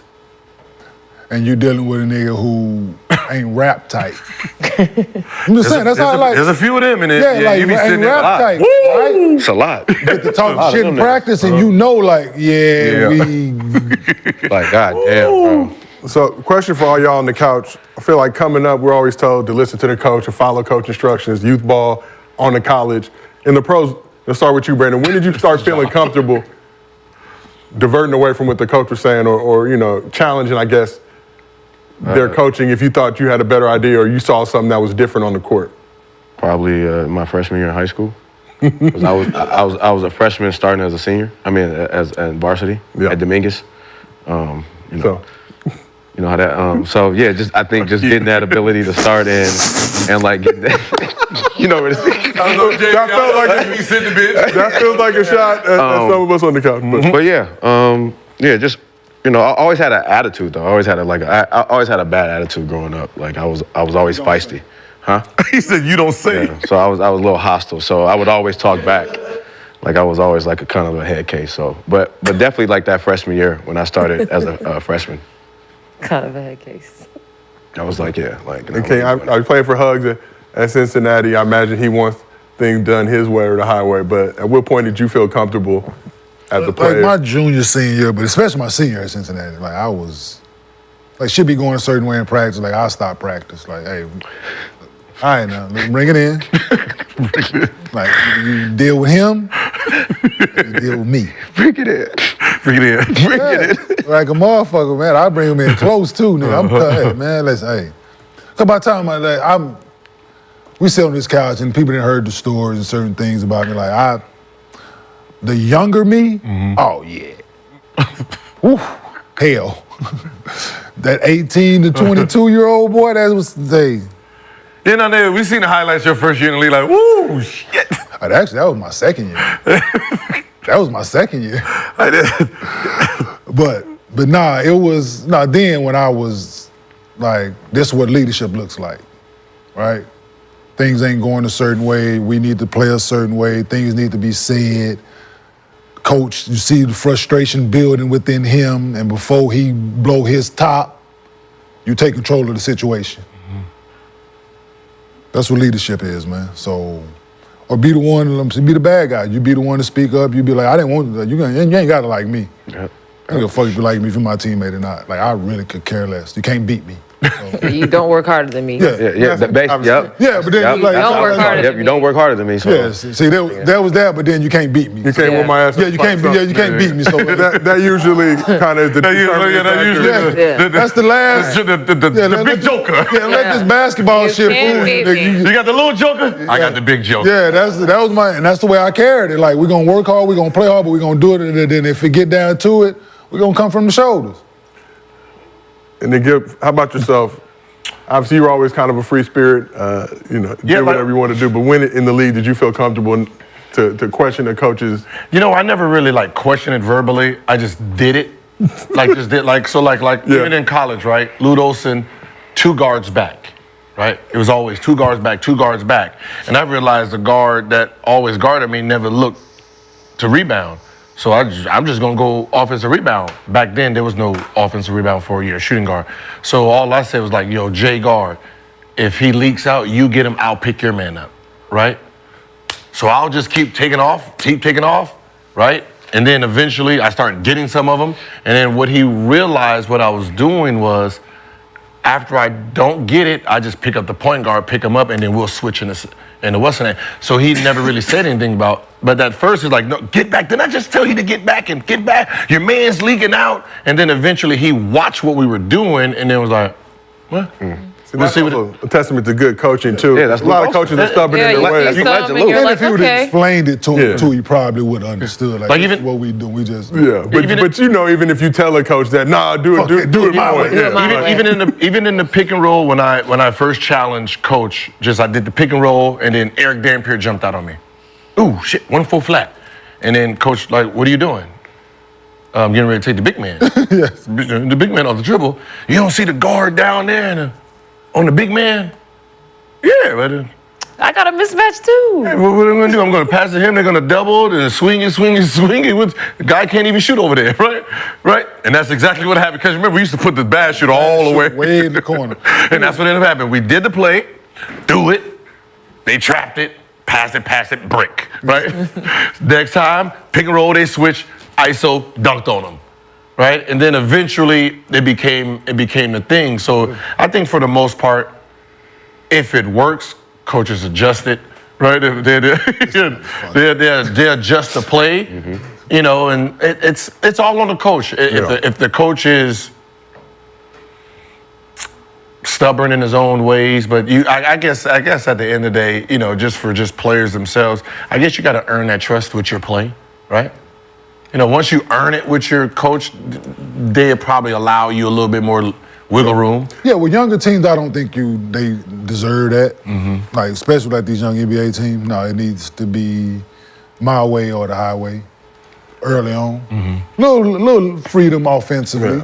Yeah. more defense, more freedom offensive and defensive, but needs to be certain. Did you start looking at your coaches differently once you started making more money than them? No. Okay. That's what but No. It's like, No, he still was the coach. Nah, 'cause I didn't care in high school, so I didn't care then. Like, I was never- number one player. I knew. Like I never called him like Coach Huggins. Yeah. Like no, like he was always Hugs. He was Yeah. always B. Scott. It was always L. Frank. It was Vinny. EJ, It was Woody. It was. And I call my fuck coach boy. by his first name. Yeah. hey, head coach. You know what I'm saying? Yeah, you always respected your coaches, though. Kurt. I always respected your coaches, though. Yeah. Like, I always wanted to. Well, I was just always like, curious you know what about I'm that. saying? You get locked when you be like, I mean, having a good relationship with your coach is important to Yeah, me. like I'm not with the coach. Man, most people who don't like their coach don't like the playbook because the playbook ain't got nothing to do with them.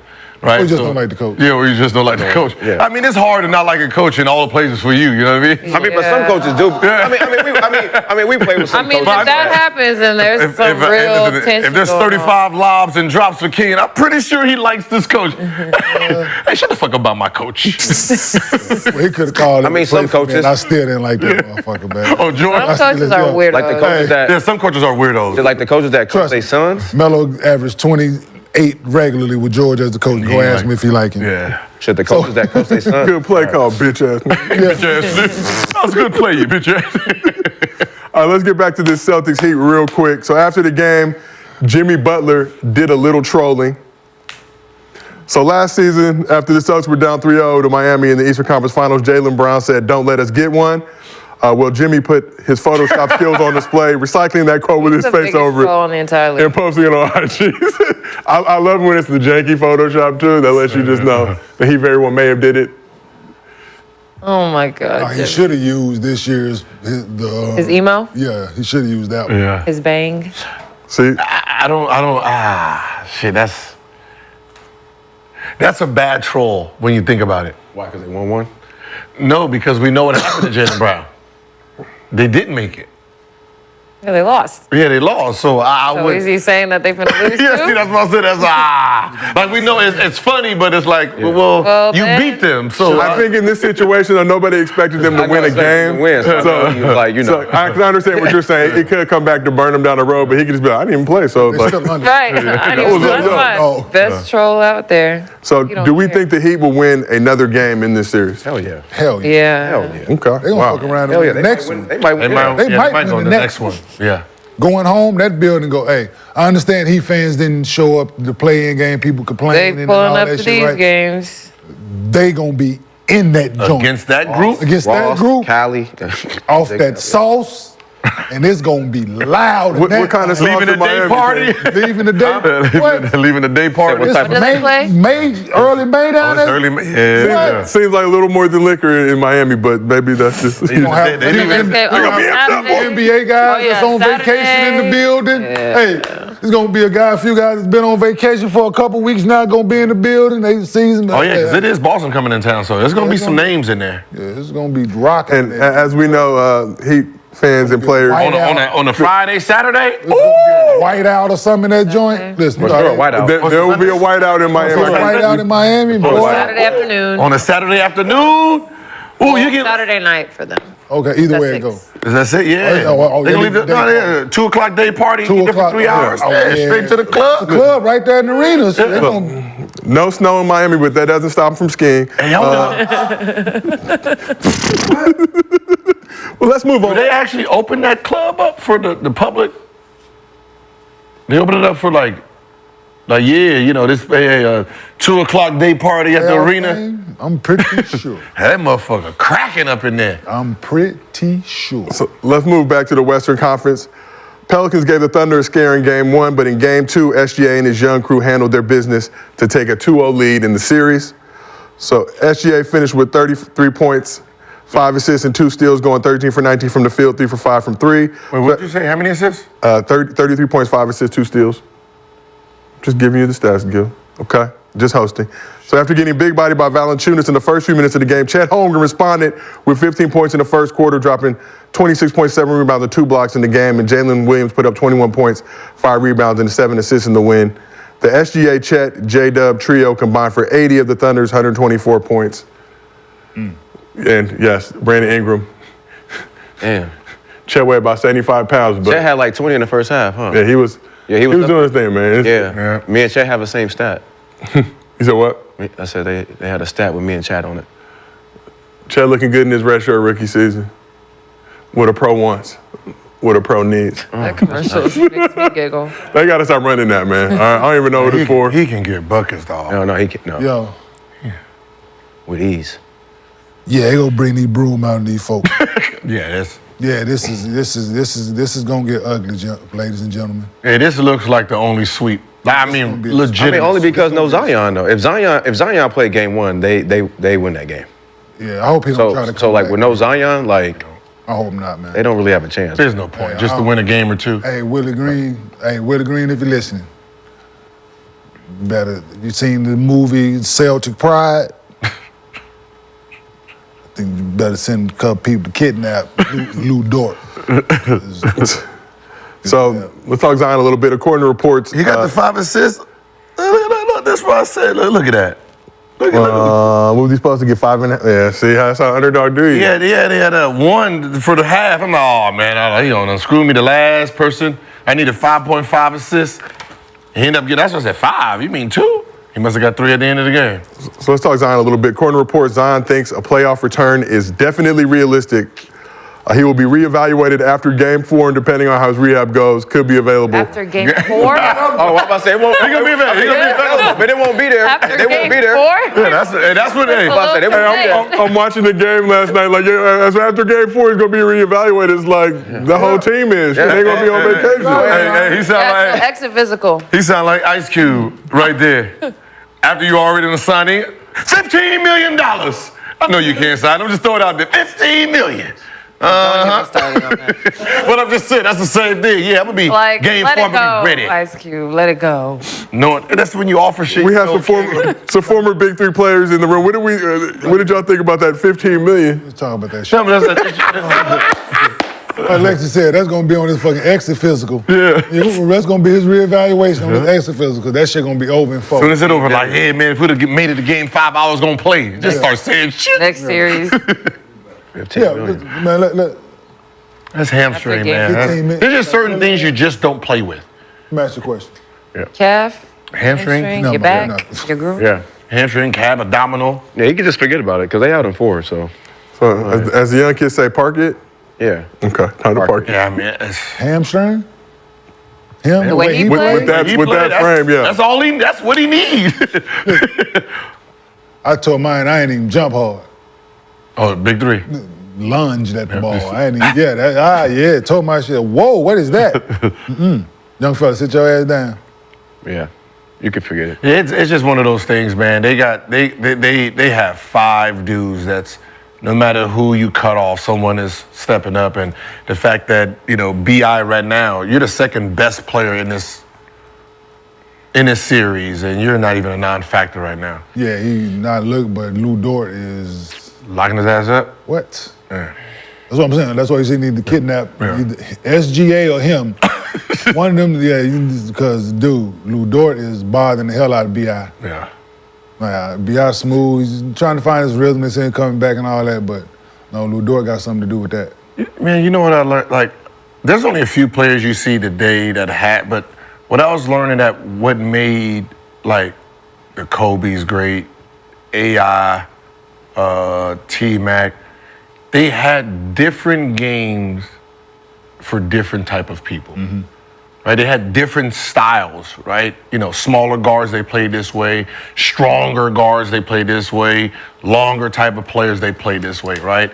And that's how they played the game, so they can be effective. They didn't have the same style against everybody, right? And I think that's what the game is like. Like when you see, Shai, someone slower, he's gonna back up and go, right? He has somebody smaller on him, he's gonna be in the post with him, right? So he has a different style for, different defensive players. And another thing about this series, like I heard, I don't know who was doing the comments in the game. It might have been Stan. I don't know. Well, neither way. Oklahoma City hasn't changed their rotations, right? Which is smart when you think about it. We got in this position playing these guys all season, right? accustomed to playing this way, guys playing certain minutes, rotate. Like, I get you want to shorten the road. When nut cutting time and you in a game 7, but to win the series, he like, shit, these are 10 guys I've played all year long, so got us a number 1 seed. They're So why would I? They're comfortable with it. So why would I deviate from that? And which I get it, but if you've got guys who've been not as productive as my bench guys, I understand coaches cutting the rotation all the way to 8 guys, whatever it is, whatever you're gonna play. 7.5 guys. Yeah, 7.5. Yeah. But I mean, will that tighten up? I mean, y'all think they're gonna sweep? Will that tighten up as the It depends on who they're playing. But basically I'm saying, is it good to get those guys experience now while you can? You might need them. Exactly, and then Might need In this series, Who do yeah. they play next? they play either Clippers or Mavs. Mavs. They're gonna play us Clippers. Us Clippers. Woo! So let's talk a little Thunder. After the game, Chet Holmgren let the basketball world know who the real MVP is. I got one more thing to say. He's too humble to say it, but this is the MVP right here. MVP of the league. I'm going to say it for him because he won't say it. But that's all I got. What a pro wants. Post-game interviews. So that's before we It's get. like a college team, man. They are literally a couple. So Thunder's players have been. Russ and them was too. Yeah, you're right. Thunder's players have been supporting each other in their on-court post-game interviews all season. It's been very refreshing to see with this young crew. Before. I mean, it's just obvious how much they enjoy playing with each other, how much they like each other. So for you guys who've been on teams where guys don't maybe rock with each other, how cool is it to see a young squad like this riding for each other so tough? I love it. It's adorable. Yeah, you just brought up a good point. Like, we definitely probably will see them together more because, like you said, the money is. Yeah, because B said he's seen it before, right, with Russ. With Russ and all. And I was like, well, this situation there's enough money to go around. Wait, didn't they? At least for next No, they season. put a handicap on it, right? There's like certain clause. Yeah, but they're gonna be the way they. Because Giddey, I mean, he's probably the cheapest. He's probably the one they that get along better too. They probably get along. They probably get along better, right? Because I think it looks like the difference between this group and, let's say, you're talking about 3 MVPs. Yeah. Right? Yeah, but on that team, who else did they have? Number what I'm saying is you got 3 people who's moving like a Bugatti. They got the engine, right? They're just sitting there just trying to figure out when they need to go. One gets injured, the other one comes in. When the other one comes back, the other one's like, wait, hold on. I like the way I've been driving a little bit, boss. Let me go ahead and let me sit in the driver's seat a little bit more, right? And it seemed like that's what was happening there. That you had three dudes that young that was pushing, and they end up being MVP type of bodies. Here, and you see one MVP. You got Chet, who could possibly be, Jalen gonna be a good number 2 guy, right? When you seen Russ and James, you're like, damn, those are number 1 options too. At some point in life. I feel like Russ used to get a lot of heat back in those days because he thought he was on KD's level. Yeah. You got the meme of him staring at the MVP trophy. Everybody used it, but that was kind of the discourse back then. But Russ might like, no, I'm an MVP too. So even just knowing Russ, That's what I said. And he was right. and he went on to win. Yeah. And even Harden was kind of like the third wheel, their 6th man, who from watching him and seeing him come up LA, like James was that dude. Yeah. Like, I'm gonna go do my own thing. You can see it on thing. teams and good defensive players, smart strategy players. When you're in the playoff with them, they gonna point it out. Man, they icing you, man. I don't even think they like you right now, man. You need to go ahead and get the ball, man. This your contract here, man. Start doing that shit to the player. Boost his ego up a little bit, boy. Tell that shit. Man, Gil would be the worst to play. Don't that shit, hey, come on, Keith. That shit be working, dog. Motherfucker be like, hey, man, hey, bring it over here, man. What? He right. he right. I ain't got the ball. I ain't got the ball. Right. I ain't get the right to 6 minutes. To him at all, awesome. But you gonna listen to him again. He right. We ain't getting the ball in about People 6 say what we want to hear, like, give us that point. I would hate to play. all season. Bro, now you want to listen to Leave me alone. In the playoffs, man, they say anything, dog. Hey, man, they say They put the thought in your head, you start counting like, man, I ain't touched the ball in about 6 minutes. Yeah, what do you think they need, OKC, to get over the hump? Like to get past, like to compete with Denver? Experience, just right. Years, just Get more older? years. Just get older. Just keep going. Older? They got guys who are gonna get extensions, but they got like I think 40, 50 million in cap space, a huge They gonna- draft capital. Rookie They're contract. gonna need it for themselves. So if I'm them, I'm not sitting there trying to look at the free agent market. You have problems within that you probably don't see coming because Chet is gonna be max, right? Jalen's gonna be max, and so you have Giddey's I think up for an extension. Giddey is soon. probably the cheapest one out of the group. So you got to sit there and hold on to that money to see what you can really. Giddey. You can sit there and I mean, it's a good problem because you got a lot of draft picks where you can sit there and maneuver. And can get some more with the pieces you have Yeah. on your roster. Yeah. And you can get some more pieces, some more draft picks You can moving forward. you can upgrade and do a whole lot of What? stuff. So, I mean, obviously, Shout out they have to the Preston. potential and ability to be able to get a superstar, but Gil, you think kind of ride out with this team or with one more? They have a superstar. They have a superstar. But you have add another one. you have Batman. You have Robin over there. You got a little Avengers team that you can Mini possibly build. Avengers. The little Avengers, you got the little babies. Denver's the real Who's the general manager over there?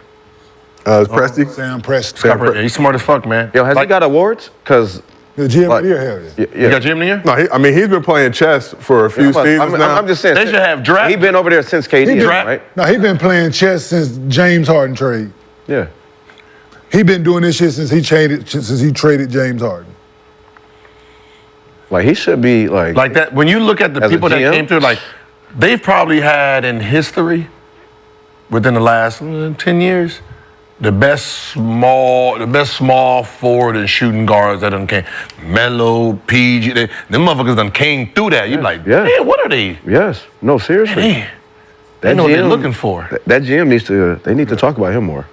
But does it feel like this team, I'm not even saying a superstar, but the youth is going to be the thing, especially if they don't win a chip this year, that people are going to talk about guys that have that championship level experiences to be able to come in, willing to take a backseat, come off the bench. Like say just hypothetically, a guy like a Clay or somebody like that. Like I don't know. What do you bring a? I mean, see, they don't look like they're a troubled team to bring a vet in. Yeah. No, They don't need a Ain't nothing to vet do out there vet. anyway. It's not about the trouble team. It's about what we feel we could use, right? And to your point, who is they knockdown shooter? Like They've been missing all year. So, I'm glad you said that. Upgrade shooting guard. Just somebody that defend, not just like because SGA gonna find like he a playmaker, right?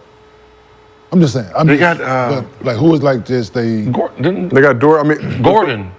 Gordon will be a free agent next year. But they got him over there for. yeah. I'm just Yeah, no, they've. I mean, but we've if been we talking can about that use all anything- season that they don't have like a shooter. yeah, just somebody who that. And it's not a guy, hey, I need to start, I need to play the whole. I just want to be on a winning franchise and maybe unhappy with You know what how the things are going with another team I'm playing on and getting funny style. So you know I've already got several rings, so I'm not really tripping on that. You know what the problem is though too is the weakest link is Giddey for that group, but the best attribute that he brings is he's kind of like the Draymond Green type of player, right?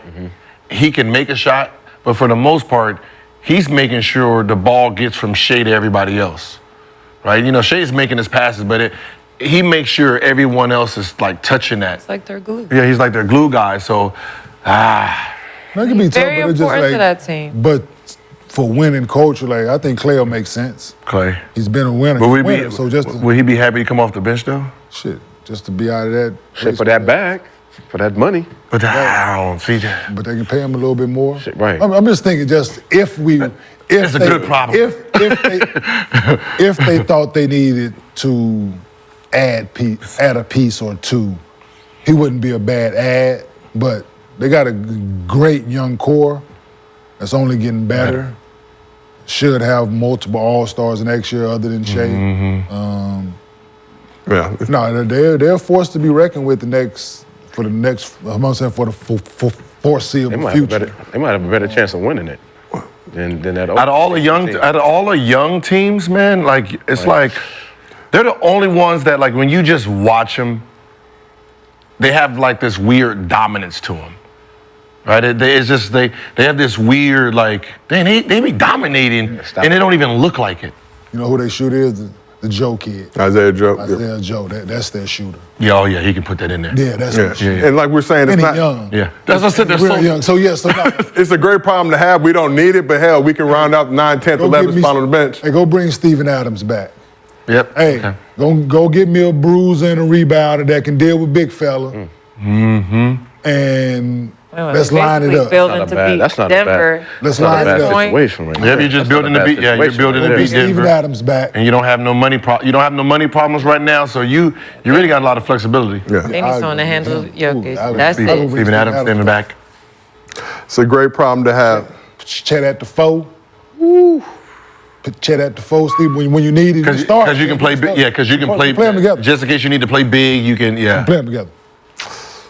What do I don't know shit about this game, need man. some I of just the- sit on No, this that's- couch. They just need That's a good someone to one. Hey, I rub just sit on this Jokic up. couch, man. No, they do it. No. That's it. But that's how it is. Like you're building like a team like that. They're That's how building. everyone started building their teams to be Golden State. Yeah. That's how a Now team it's is. You're just building. transition. And we don't want to call them a dynasty, but when you look at a team in the league that you're excited about that can now compete with Denver in the West, we talk about the Timberwolves, we talk about the Thunder. I think we felt like coming in the playoffs, both those squads, young, not having the experience, but just watching these Thunder and watching the Wolves, just like, Like when you take two young teams, right? You say, all right, OKC, then you say, all right, like Miami.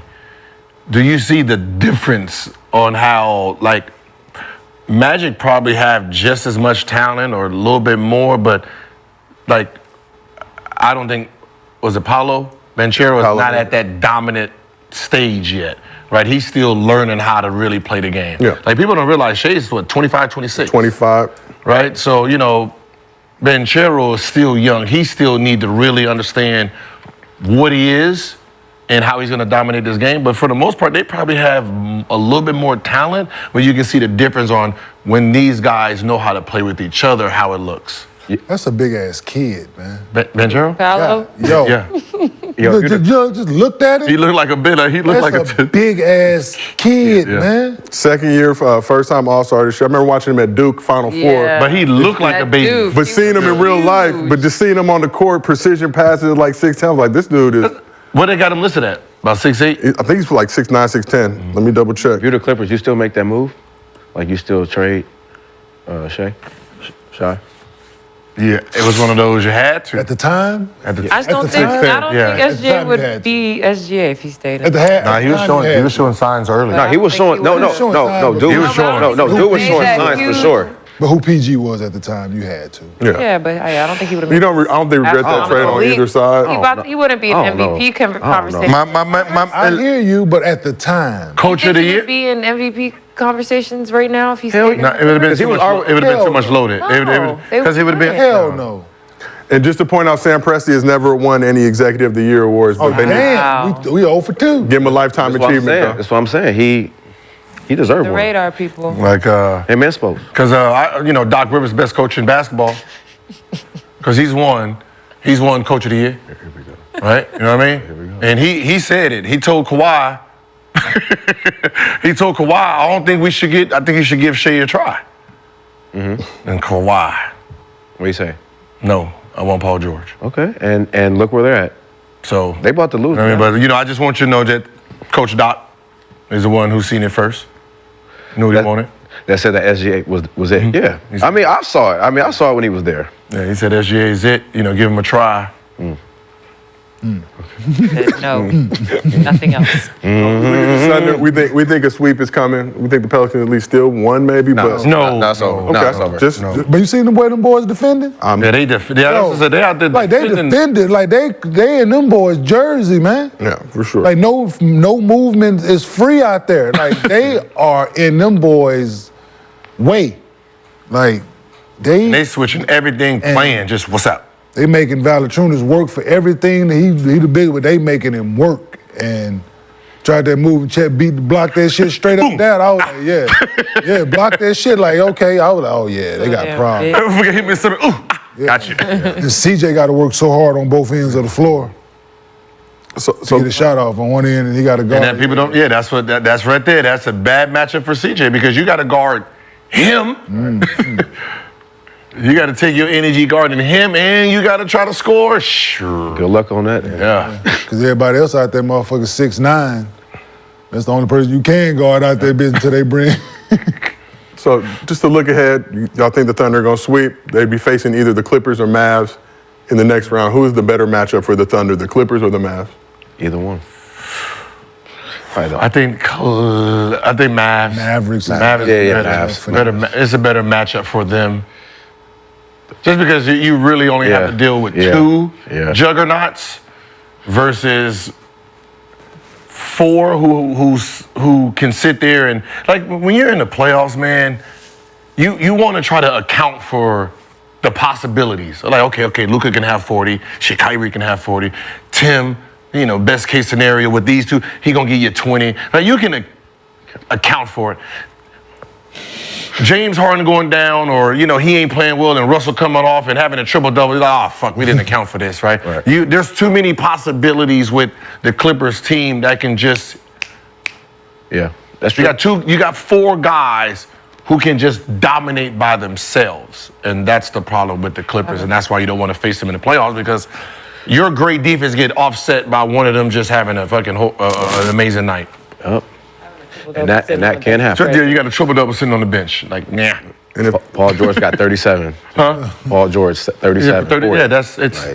Yeah. Then the Thunder get past the Clippers or Mavs. They're facing the Lakers in the Western Conference Finals. How do we think? I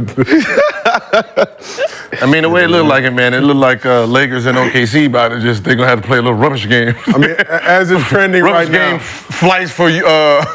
Trending right now. You're looking at a Thunder Nuggets. Thugget.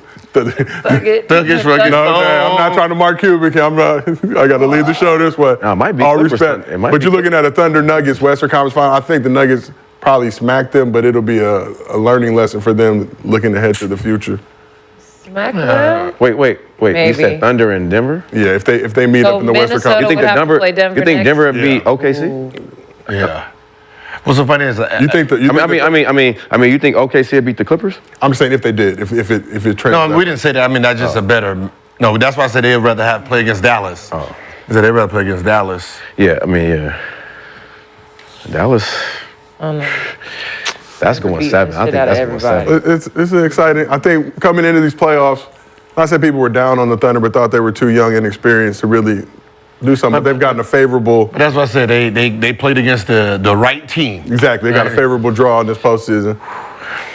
Based on how things panned out. 'Cause if they would have ended up. I still can't believe Stockton. It's the Cavs in Orlando? That would have been a better. That's boring.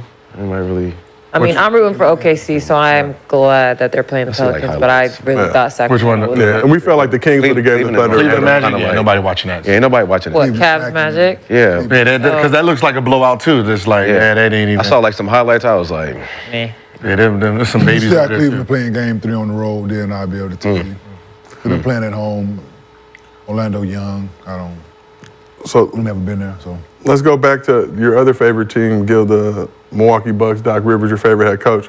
But Pacers perspective, so after the Pacers game 2 win over the Bucks, Tyrese Haliburton was asked about his expectations for the crowd in game 3 and took the opportunity to throw a little shade at Bucks fans. Yeah, I'm expecting it to be unbelievable. No doubt about that. I mean, we've had regular season crowds better than what we've played in these last 2 games, so we expect a great crowd. A lot of people are excited about what's to come, in the series, and just the energy in the city right now with everything that's going on, but especially with us. We're excited. To go. So, yeah, we will talk about everything, the elephant in the room in a second, but Haliburton, who's a native of Oshkosh, Wisconsin, which is about 90 minutes away from Milwaukee, also talked about a situation that went down with his brother and a Bucks fan during game 1. Hold on, let me just, go ahead, play it. I have a question related to it. But. My little brother in the stands the other day was, called the N-word. And so, it was important for us as a family, to just address that. And that was important for us to talk about, because that just didn't sit right with anybody in our in our family. And so it's just been important to have my family here right now, and my little brother's handled that the right way. And so I thought we did a good job of handling this environment. Obviously the conversations, it's friendly during the regular season because I'm the hometown kid, but it's a little different when when you're visiting in this environment. But it's all it's all part of it, and we're just trying to do right by that, and we're just excited to go in front of our fans and play in front of a great crowd. Thank you, Tyrese. Okay, so I know what y'all want to talk about. That was Let's talk about real? that in a minute. Hold on, but let me just say this. He black? About that. Hold on, let's just. He black. Brandon, Shut up. Vice skinned. Sound like Dominican. First of all, that jean jacket was trash. Brandon. Talking. Dominicans are cool. No, that's fine. I'm just saying, but he talking about like Poppy. the N-word. Establish that. Like, I mean, I know they are. Too hard to guard everybody. You know. Can I say something? Please address it. Leave your family at home for road playoff games. Let's start Oh, there. yeah. Leave them at home. Leave them at home doing road playoff games. If you want them there, get a suite. Yep. Right? No, no, Spend your money, get a suite. he got it. Pfizer Forum has lovely Right. suites. He got it. You're in hostile territory during the playoffs. Right? They don't want you there. They don't want, no, you're taking up a seat for a home fan. Somebody that was cheering for us could have been sitting in that seat. You N-word. Boy. I'm just saying, dog. People be surprised when stuff happen to road fans on the road. No. Leave them at home. What if Get a someone suite. Get Get a suite. It's sweet. If you What if they want don't your let 'em? family there to support you, I'm all for it. Yes, have them there. Get a suite. Right? N-word is All y'all want to bring, You said N-word is correct? That jean jacket he had on was trash. all y'all want to have your I'll tell you that family much. there, That a y'all. lot of things you can Listen, say to yo, someone across. You if gotta- we on the you team gotta say a together, racial slur. right? We on the team together. Us three on the team together. We in the Over a playoff basketball series. game. You want your people to come. I want my people to come. You want your people to come. Get a suite. We're going to share a suite. You see how easy that is, Lex? They gonna gonna charge charge us you a more. lot, right? Yeah. They gonna charge They us gonna more, make but it we hard gonna- for y'all, right? But I can tell you this. No, they gonna Good luck, game 5. what? Ooh, If you that's think a bet. You think that was After You bad? think saying that was that- bad? You think that N-word, You think that was that bad? was bad? Woo! Win game 5. Woo! I'm My going God. to game 5. Now. This is the I can't playoff. wait. This is the play. Like, they don't want you to win. They don't care about Dude, we were How old is in, his little brother? No, I don't know. I hope it's not a We were child. in Boston. I mean, it shouldn't be anybody, but if it's a child, It's that's a public little record, so much. I ain't just It's telling. public record? Okay. No, they ain't saying that was, no. We're in Boston, I'm with the Nets. After JK had this situation that, like, the little domestic thing was going on. The fans, it was a row of them. She was at the game. It was a row of them with wife beaters on, with 5 on it. Like, the close vicinity to where she was sitting up. They don't, in Boston, they Oh, yeah, Boston. leave your people, and I'm thinking it in real time, like, why is she here? Yeah. Not in this, not here. Leave You know, he's seeing it. It just. Yeah, leave your fans family at are home, man. crazy. If you want them there, get a suite. That's all. Like, They're but crazy. let's talk. We played in Cleveland. He's done game 5. No, what I'm saying is He's done game 5. I played in Cleveland in the playoffs. We couldn't even go into the, you know how that's was that the mall? Mm-hmm. No, it was none of that. Because, you know, It's connected. Deshaun was calling, was LeBron overrated? Oh, yeah. He couldn't walk around that mall. Anybody who, like, they wouldn't serve him food, none of that. Oh, LeBron's overrated? Well, Not even the Forever 21 guy? no, they wouldn't get nothing. He couldn't get nothing in the He couldn't get nothing in the mall. None that they wasn't serving him in the Sharper mall. image, you couldn't- The people in the mall, Wanna give like, him yo, his what little you, say samples? that right now. Say No that right now. samples? No, Auntie Aunt. And you, press the was- signs, If you ever been to that Cleveland Mall, the signs that they had for him, it was like this was a rap battle. This was like this was a rap battle. Like they dug into the life and they got signs of it. We sitting there tapping each other like, yo, look at that. Oh no, they didn't. Yeah. You just sitting there like, You know, oh, normally- they are foul. Normally they try to watch what they letting in the games in the Regular season, playoff, let it all in. it's on game 5. On Game 5, oh man, Good luck with him. they gonna have to mute the TV, man. I'm gonna be right there. Boy, they gonna say, hey, boy, they gonna rip. They trying to win the game, man. They don't give. Brandon, would you like Hallie's jean jacket better if he played for the Bucks? No, that's his trash. 2-tone jean jacket. It's like a Maybach. What is going on? Hey, yo, Hey, come on, Carlos. Carlos, Carlos. Hey, Carlos, you gotta. We have a two-tone jean jacket in the building right now. Which is personal. No, it's And not. then it's the two-tone jean jacket. My dap jacket is fly, bro. First of all, I'm just mad at the fact that he was changing his voice like Drake. This is crazy. You know, Drake was Canadian, then he was Jamaican, then it was combination. direct then it's- Like, what are we doing? Steve, I like your What are we doing? My bad. We like it, My bad. My bad. I'm sorry. I didn't know. I'm not. No, I like It's this. clearly not personal, right? No, but his looked like a trench coat. His looked like it was two-tone trench, like all the way down. Like, where'd you find that at? What's going on here? Sorry. Let's get back No, Steve's my guy. to the elephant in the room. Obviously, having anybody in your family called the N-word is a very serious situation. What, a naysayer? Let a naysayer know. But how hard is it to take anything that Hallie says seriously when his voice is changing like that? Because I want to be like, damn, that's messed up. And then it's like, wait, damn, dog.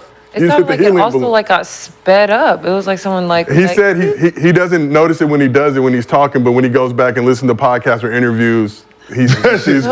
Come on, man. Where's he from? Oshkosh, Wisconsin. Wisconsin? Yeah, so he has to jump from black to white real quick. He got to jump from. Yeah, so he coming in class, he got to put on his white voice, and that's what it's seems like he's been trained to do it, and he doesn't notice he does it. All right, what? I don't think it's that. Like, think no, he it was loses air? the He just loses air. Like, he be starting to sound like, then he be like, well, you know. I've never heard anything like that before. I guess the longer he Never. talk, The longer he talking, Never. yes. Never. Weird. Like dies out. it dies out. And then he recharges and it comes back. What? He sound recharges. like? He recharges, then it comes back. Put the battery in. You back? Hey, yeah. So back to what I was Like when, saying. you know, when Cat does his little deep voice.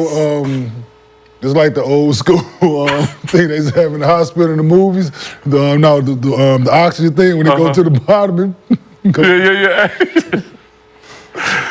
Oh, shit. You remember when you used to the air balloons? Yep. Right. You The used to get helium? It sound like Yep. DuckTales. That's what it is. Yeah, that's what it is. Oh. That's what he, yeah. This nigga's voice. That's odd. But back to the serious part of this Well, conversation. you know, someone else does that. What's the rapper? DDG? Is that him? Who? The rapper Oh, called yeah. DDG? Yes. He has a real, actual deep voice. Yeah. And then to talk in public, he uses He hit a lick. Your voice just changed a little bit. public voice. Yo, he Cat hit a does lick. it too. Huh? Carl Anthony Towns does it too. He does? You know well. For sure. I'm gonna start doing For sure. Hey, how you doing? For sure. it. For sure, it's Shout out crazy. to podcast team watching that interview. I'll still just randomly play man, that. that's No, that interview post game was funny. That's the interview, man. That's the interview. That's the interview voice. That's all. Keep it on his So has anybody ever disrespected your family at a game before?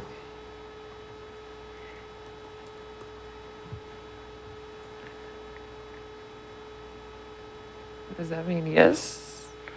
I don't know if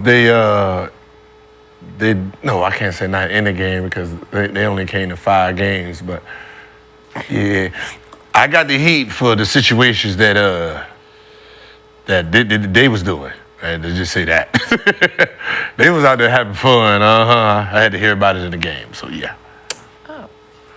What were they doing, if you don't mind sharing, on Gil's Arena presented by Underdog Fantasy? I mean, Indiana won us, since you know he is in Indiana, and that's where the rumor broke. You know, I mean, you had T-shirts of Shaquille O'Neal. And that you already told that. Hey, nigga, you don't even play for this team. Oh, you already told that. The free throw story? Yeah. Yeah, you already told that. Hey, what's happening? This don't get no worse than that. You ever had an issue with anybody disrespecting your family, Like far as like at a game or a fan or something? You had to. Oh yeah, you know, I told you about the Cuban story. Yeah, Mark Cuban said something to my mom. Other situation, yeah, when I was in college, yeah, we was playing University of Houston. You know, people drove down from Dallas and niggas in the stands wanted to start talking shit. And next thing you know, and you got to pause the game. Damn, what's going on up there? But no, in the league, people, I didn't. My family really, the only road game that my family really came to was the Dallas game when I was a pro. Okay. Home games, no playoff game. Yeah. Like I was saying, no, we not putting nobody in that situation. Man, that road is in the playoffs, man. Yeah, but the Lakers fans, we went to like the family was at the finals. They go to Lakers. Yeah, Lakers go to the fans Laker different. game. Yeah, Laker game. Then go to San Antonio. They got most sense. They got Lakers You can go fans. to Forum? Yeah. You can go to a San Antonio game. Yeah, You can they go got to a sense. Laker game. Like they fans ain't like you can go to them games. They cool. Who's got You get the to worst the Butler. cities where there's nothing to do. Boston. The cities go, where there's nothing to do. Oh, Boston. That's Boston worst fan? Heard nothing Yeah, but N-word. Boston. I've heard nothing but horrible things. Utah was bad. Utah's in the playoffs. bad. Utah bad in the playoffs. Cleveland's bad in the playoffs. Boston bad. In the playoffs. In words, like what makes the crowd bad? Oh, it's just ain't nothing. Yeah, they Worse than that? They 48 teams, so that's what I said. They don't care about you personally. Right. Boston, they told Bill Russell you can watch out. They did smear doo-doo on Bill Russell's wall, and these were his home fans. That's it. I got called the N-word with a dude wearing the Paul Pierce jersey. Like, bro, you. He said, bro. They don't say Larry Bird in the back. That says Paul Pierce. Was it the same gentleman from our first ever live show at the El Rey Theater in Hollywood? No. Yeah, I remember. Hey, with the Paul Pierce jersey, like Paul Pierce on the back of your jersey. So, you know the soap.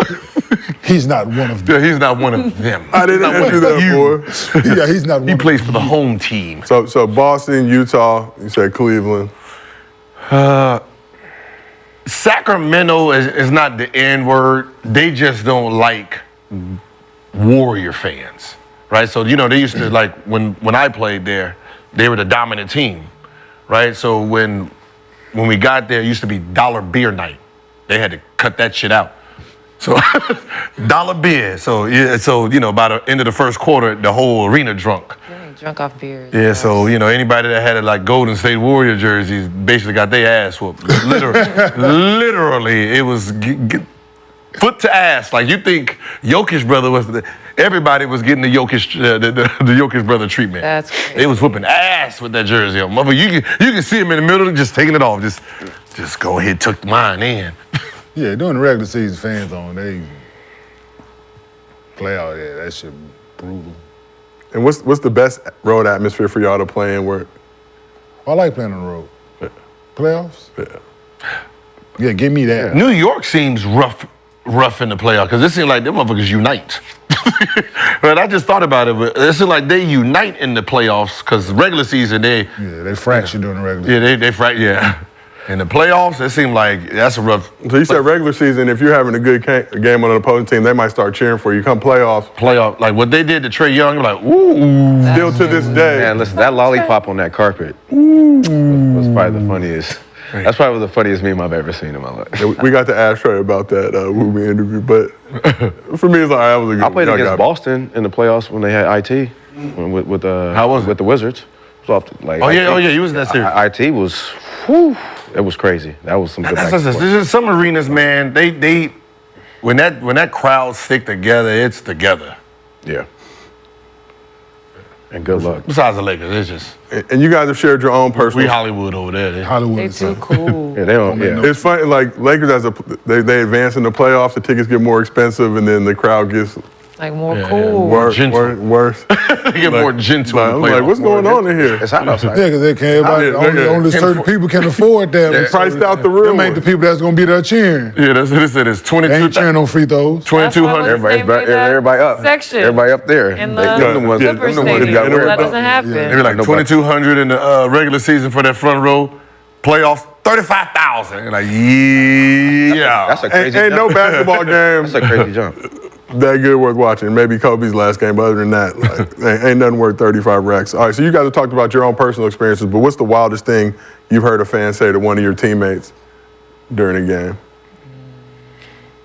And they ever made you crack up with how they were clowning somebody else? A fan? I'm pretty sure there was some shit. I mean, yeah, I'm It's about to always- say, yeah. Fans creative, especially with man. the Knicks. Like they creative, man. Yeah, with the Knicks. I know they was on Joe Kim Noah head in New York when he got that money. You should He have. wasn't playing well. Should have gave it to me. I think the crazy thing I seen though was when Charles Oakley was knocking out the security guards. That was. Yeah, I was there. I was there when he was. Oh, you were knocking at the out- game? Yeah, I was at the game. I was watching like Charles Oakley just get down and knock out everybody. Why you ain't help him? No, I'm just playing. Listen, I mean, man, if you would have seen Oak and how many people had to carry Oak up out there, That's one of those ones you get involved. He might accidentally swing on you, thinking. You would know that. You remember in Golden State they had the two brothers that sat like courtside, like it was on Golden State side, right? So it was we playing Magic with Sean Kemp, and Sean Kemp at the free throw line, quiet. They said, "You used to be the Rain Man. Now you just a big puddle of water." I was like, "Yo." Yeah, they fucking. Creative. They're creative. Yeah. Much like our chat, very mean-spirited. College fans, though. College fans are insane. Yeah. Oh, they rolled college fans? Duke UNC games. I got a buddy who tells a story about a player from a team. I'm not going to say names, but he got catfished by the opposing team's fans. So it's like a Facebook relationship or something. Pulled out to the game and they Wait. had the It was message. this girl that he thought? Yeah, like yeah. That's very It was a very dedicated, deliberate attack. It was a, very strategic attack. Wow. Facebook was still kind of new at that point, so All right. What's his for name? those that don't remember. Yeah, I catfished somebody in the Big Three. You did. Story time, KU. You can't say that. And What? Make it. I can't say it. I don't want to get the person in trouble. But, well, I don't want to embarrass her. I'll tell you off air though. Remind me, please. Catfishing someone is diabolical. I don't need names, but what was the motive? Were you just bored? What was the motivation? No, just teach somebody to quit being thirsty. So that's quit being thirsty, right? Okay, that's a little more commendable than just being bored. Quit being thirsty, Because some people just do that shit out of pure boredom. Oh yeah, no, it was quit being like quit Yeah, I being can't wait to hear thirsty. this story. Right. I've an, never been an important lesson to learn. I've never been catfished. Oh man, yes, No it was way. great. But it was great. Getting catfished is ridiculous. yeah, You're still getting catfished, and actually, people getting catfished by someone who's pretending to be me. Yeah. They be asking people for money and shit, and they be sending it. Oh wow. Do they send you a cut of that? I don't know who this person I need is. 10%. Or people keep messaging me or being like, "Is this you? Is this?" No, it's like y'all know this is not me. Why would I ask you for $1,500? There was a man harassing me under my pictures, asking me for his money back. He sent somebody $1,500. Oh, I almost fell into a nice little relationship because someone was catfishing. So someone was pretending to be me, hitting up a celebrity, and they went back and forth for like a month. And then the person hit me, like, "Yo, have you been messaging me?" Like, "Nah." And then they was like, because I've been, this person did this, and, I was getting ready to give them a number because they finally asked. And so wait, so you've been talking to the person for a month, huh? So you was interested, huh? So you was no number? No number is crazy. So you was interested? No number is crazy. No number? No number or FaceTime after Like a few what? days. Yeah, like what? You're not a real person. It was like, You're not who you say it you was like, are. because you was, what's the name? And it was like, it didn't sound like you, but I was like, but yeah, fuck all that. So you've been talking to the person. you was for a interested. month. You thought it was me? Yeah, You so, want to talk to me for real? I don't know how to compete with it. I don't know what he was telling you, but what's happening? Yeah. Yeah. Yo, please. Nah. Stop getting catfish in 2024. Yeah, guys. that was a great catfish. Trust me, that I'm was never a great going to ask anybody for money. No catfish. I was about to be in that relationship. No That was catfish, no great offense catfish. Make sure you always get proof of Whoever life. that Gilbert was, you got good taste, boy. Whoever that Gilbert was, you got good taste, man. That was a good one. Well, now let's move on to Mostly Fans, presented by Underdog Fantasy. As always, help us help you, ladies and gentlemen. Download the Underdog Fantasy app, use promo code GIL, and they will match your first deposit up to $100. Still giving away a free pick'em right now.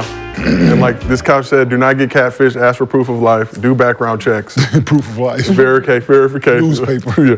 And hold the newspaper up. Looking around. You were funny too, man. The show, always an adventure. This is the catfish person This person, like, yeah. that thought they were talking to you? Definitely got good taste. Way to do your thing, Gilbert. I know, man. See? Way to do your thing, fake Gilbert. I accidentally closed the phone. You gotta put the code back in, Gil. But while you're doing that, let's get to our first question from Underdog user Capo Deuce. So, which coach will be on the hot seat following a first round exit? Darvin Hill. What was the Darvin's question? room. Which coach will be on the hot seat following a first round exit? Yeah. Darvin Hill. Darvin Ham. Pockets, man. Yeah, for sure. Mr. Pockets. Unfortunate. Any other coaches in the mix? First round. Maybe I don't know, Pelicans. I would say Missoula, but ain't no way the Celtics losing. No, because Zion is out. Yeah, someone mentioned Vogel, maybe. Someone mentioned if the Celtics lose that they might get rid of him, Maybe. but I'm like, Yeah, I can see that. I think they're invested in it. I think they'll give him. But I just think if the playoffs, I mean, even though that's what the sad part is, even though they're in 7th spot, it's like your job will still be on the line just because of. Yeah, they're just demoting back to assistant, and Brad Stevens will come down out the front office and do some Pat Riley shit. And I think he a good coach. another year and a half, go back upstairs. Like, all right, my job is done here. I think because Giannis got injured, Doc kind of gets saved a little bit. But I mean, you paid the guy for 3 years. You will look stupid as a franchise if they don't make it out of the first round. You fire him. That just looks bad. So do you come back with the same team next year if you guys don't get there? Who, Boston? If I'm them, I'm gonna go after Clay. Boston? The Bucks. I would go after Clay really hard if I'm the Bucks. You really have to factor in where Middleton is in his career and what he is. Because he's questionable for tonight. Yeah. See, so He's questionable? You know, I saw him hurt. or no, not Clay. I'm going after Clay because he's cheaper. If I can go get Paul George and try to say, listen, if we get you here, we can win the championship. Dame, Giannis, and PG? Giannis, PG. That would be my first option to try to win a championship. To save money, I'm gonna try to throw something at Clay and that. Gotcha. But those are the two guys I'm going after for my shooting guard. Okay. Which? All right, let's move on to our next question. It's a video question from underdog user Real Hooper 39. Is Kawhi and PG still the top perimeter defenders in the league right now? And if not, then who took their spot? Who was that in the back? Yeah, whoever in the back scrolling through, pick an episode, click them all, open up 15 windows, He got the, click he every got the episode. remote in his hand. He's just back there. He back there talking to us and doing this at the same time. Pick an episode. He said Kawhi and PG. Yeah, he said, are Kawhi and PG still top perimeter defenders in the league right now? And if not, who took their spot? Ant-Man, for sure. I'm about to say, On and the same team? Or is it a combination Yeah, of we're both? talking of a like unit? together, like a duo? Can we play the video one more time? I was too busy focused on the back. He was saying as a unit. Still the top perimeter defenders in the league right now? And if not, then who took their spot? Oh, got you. So is he talking about them together or No. He just separate? saying just separate. So no, we got to go Ant-Man. We got to go Ant-Man. And I mean Paul. I mean, Kawhi still. I don't know. To be honest, D-top? I mean, I don't know if they're Jimmy Butler. I guess individual standalone. Yeah, When you see Ant-Man and I really like. Drew Holiday's not a wing. Jaden McDaniels. Solid. Herb Jones. Herbert. Gilbert. I know, but I was. Say nada. But I was born. Sherbert ice cream was good too. Gilbert. Gilbert and Herbert. Herbert is born in '98. Ooh, He's fair. younger. That's fair, Gil. You can That's call fair. Herbert. He made it. And it ain't a junior either. I don't think he's a junior, so that's like, whoa. Where did that name come from? Where'd you pull Herbert? That's your grandfather, great-grandfather. Great. Herbert. Herbert or Gilbert Wanna for a name him black Herbert? man? Which? I mean, but mine's in the '80s, right? You know, this is '90s. Your shit wild too, though. I know. And I could have been called Gilberto or Hippolito. Gilberto. They could have added the O. I like Gilberto. I like Gilberto more than Gilbert. Yeah, I mean, you know, it's Gilberto Spanish, Arenas. Gilberto Arenas killing in the NBA. What, man, like man, you let Gilberto kill you? No, I would have threw out the O anyway. I was trying to throw out the Bert, to be honest. You let Gilberto. What? Gilberto with 30. Hippolito, Mario, Juan. What the fucking names are these, dog? This is what you had to pick from. Juan. Juan. W-A. Was it J-U-A-N? Yeah, nigga. $1 million to Gaines, $1. bro. Great movie. Gaines is these. So as we mentioned at the top of the show, it's a sad day Alexander went. for Gills Arena. Lexi Brown off into the world, getting ready for WNBA training camp. Yay. Getting Sparks' career to start. Lexi, we appreciate you. Lexi's Arena was my favorite week this season. Mine The too. first time I ever really felt appreciated doing merely my hosting job. So we got a present for you from the More entire crew flowers. to thank you. Thanks. Aw. Thanks, guys. Any final words, last thoughts as you leave us to go get ready for the WNBA season? Just watch all the games that come on TV, support everybody. And you guys gonna see that we can hoop. There's a lot of us that can go, so tune in. It's gonna be a fun summer. You said TV. Yeah. There'll be a lot of TV games. Oh, okay. Okay, but if it's not on TV, where do we find it? So, Well, if you're in LA, it's gonna always be on TV. oh, okay, yeah, we good then. Yeah. But for the people that's not, Get the app. okay. The WNBA app. The WNBA oh, yeah, app. I got it. Get the app. Yeah. And send me good vibes. Y'all ain't been sending me really good vibes. Yeah, chat, sense of positivity. Fix They're gonna be at the games. We're gonna be at the games. Fix the Who's vibes. game one against? Who's game one against? Atlanta. Atlanta. At home? Yeah. At May Long Beach 15th. State. At Long Beach State. Oh, yeah. yes. At our temporary So home. wait till they get to the. That's what I said. I said y'all should pull up to. Mobile and we gonna pull up. Yeah, Yeah. we need to get a bus. Ooh. We need a Gills Arena bus. Or a sprinter. Tell you, a Gills Arena tour bus is fire. Sprinter. Yeah, like a trailer. We can just turn into a barbecue thing. Yeah. Well, with a barbecue pit on the Tailgate. end of Just it. turn into a barbecue pit and go down there. Hey, we should tailgate at the Pyramid for the first game. That'd be Real fire. college vibes. That'd be fire. Yeah. That'd be fire. And Real college vibes. Saturday, May 18th, you guys have a national game on ABC against the Aces as well in Vegas. So Oh, that was In watch Vegas? all the games. No, here. Here. It's at Vegas. Oh, it's in Oh, is that Vegas. Vegas? And What day is that? special follow? announcement, Underdog Fantasy will be flying us out to Las Vegas for that game. Tower Suites at the win. They've just announced Make it Tower happen, Suites at Tim. the win. Great Vegas What day trip. is that? We will have an after party at Saturday? Delilah's. Hell yeah. Hell yeah. Woo! After party, We everything. gonna be on ABC. Whoa. You know, the Yeah, I front remember. row. Hey, Josiah made a mistake. You can put him on the tower suite. Where is there Me on something the better? Sky Suite side. I see. Got what? Put me on the sky suite side. I'm on that I'm side. still basic. I'm on that Yeah. side. Oh, yeah. Sky Suite. Bougie I'm on that on side. the Put him on the couch. tower suite side. Where is the Sky Suite? Yo, side? broke ass on the Tower Suite side. I'm gonna go to the Encore? When is that game? Was that the Aria? May The 18th. Aria? Oh, May okay. 18th. So, Aria. you got a whole Oh, different you got a whole different flow. Oh, you would have been there. Oh, okay. Okay, I like where you're going. Yeah, but that in the Cosmo, yeah, it's a little. Thank you, Underdog No Fantasy. longer about my games. No, it's about your game. No, we come to support. We're gonna do it right. We were just talking about where we gonna lay our hands. Where we can stay to get it right. They're for They your going to game, Vegas but to party. the accommodations matter. The amenities matter. Yeah, where we lay our head. Matter. After But we the gotta Sparks support win, you, though. post-game celebration at You want Delilah's. us rested for the game. Yeah, you're well. Yeah. You want us rested For the game. But Lexi, we gonna miss you. We appreciate you for everything you do. We appreciate all y'all as well for pulling up, watching the show. It's been another episode of Gills Arena presented by Underdog Fantasy. Woo, woo! We will see y'all Monday. I'm gonna get kicked out for real.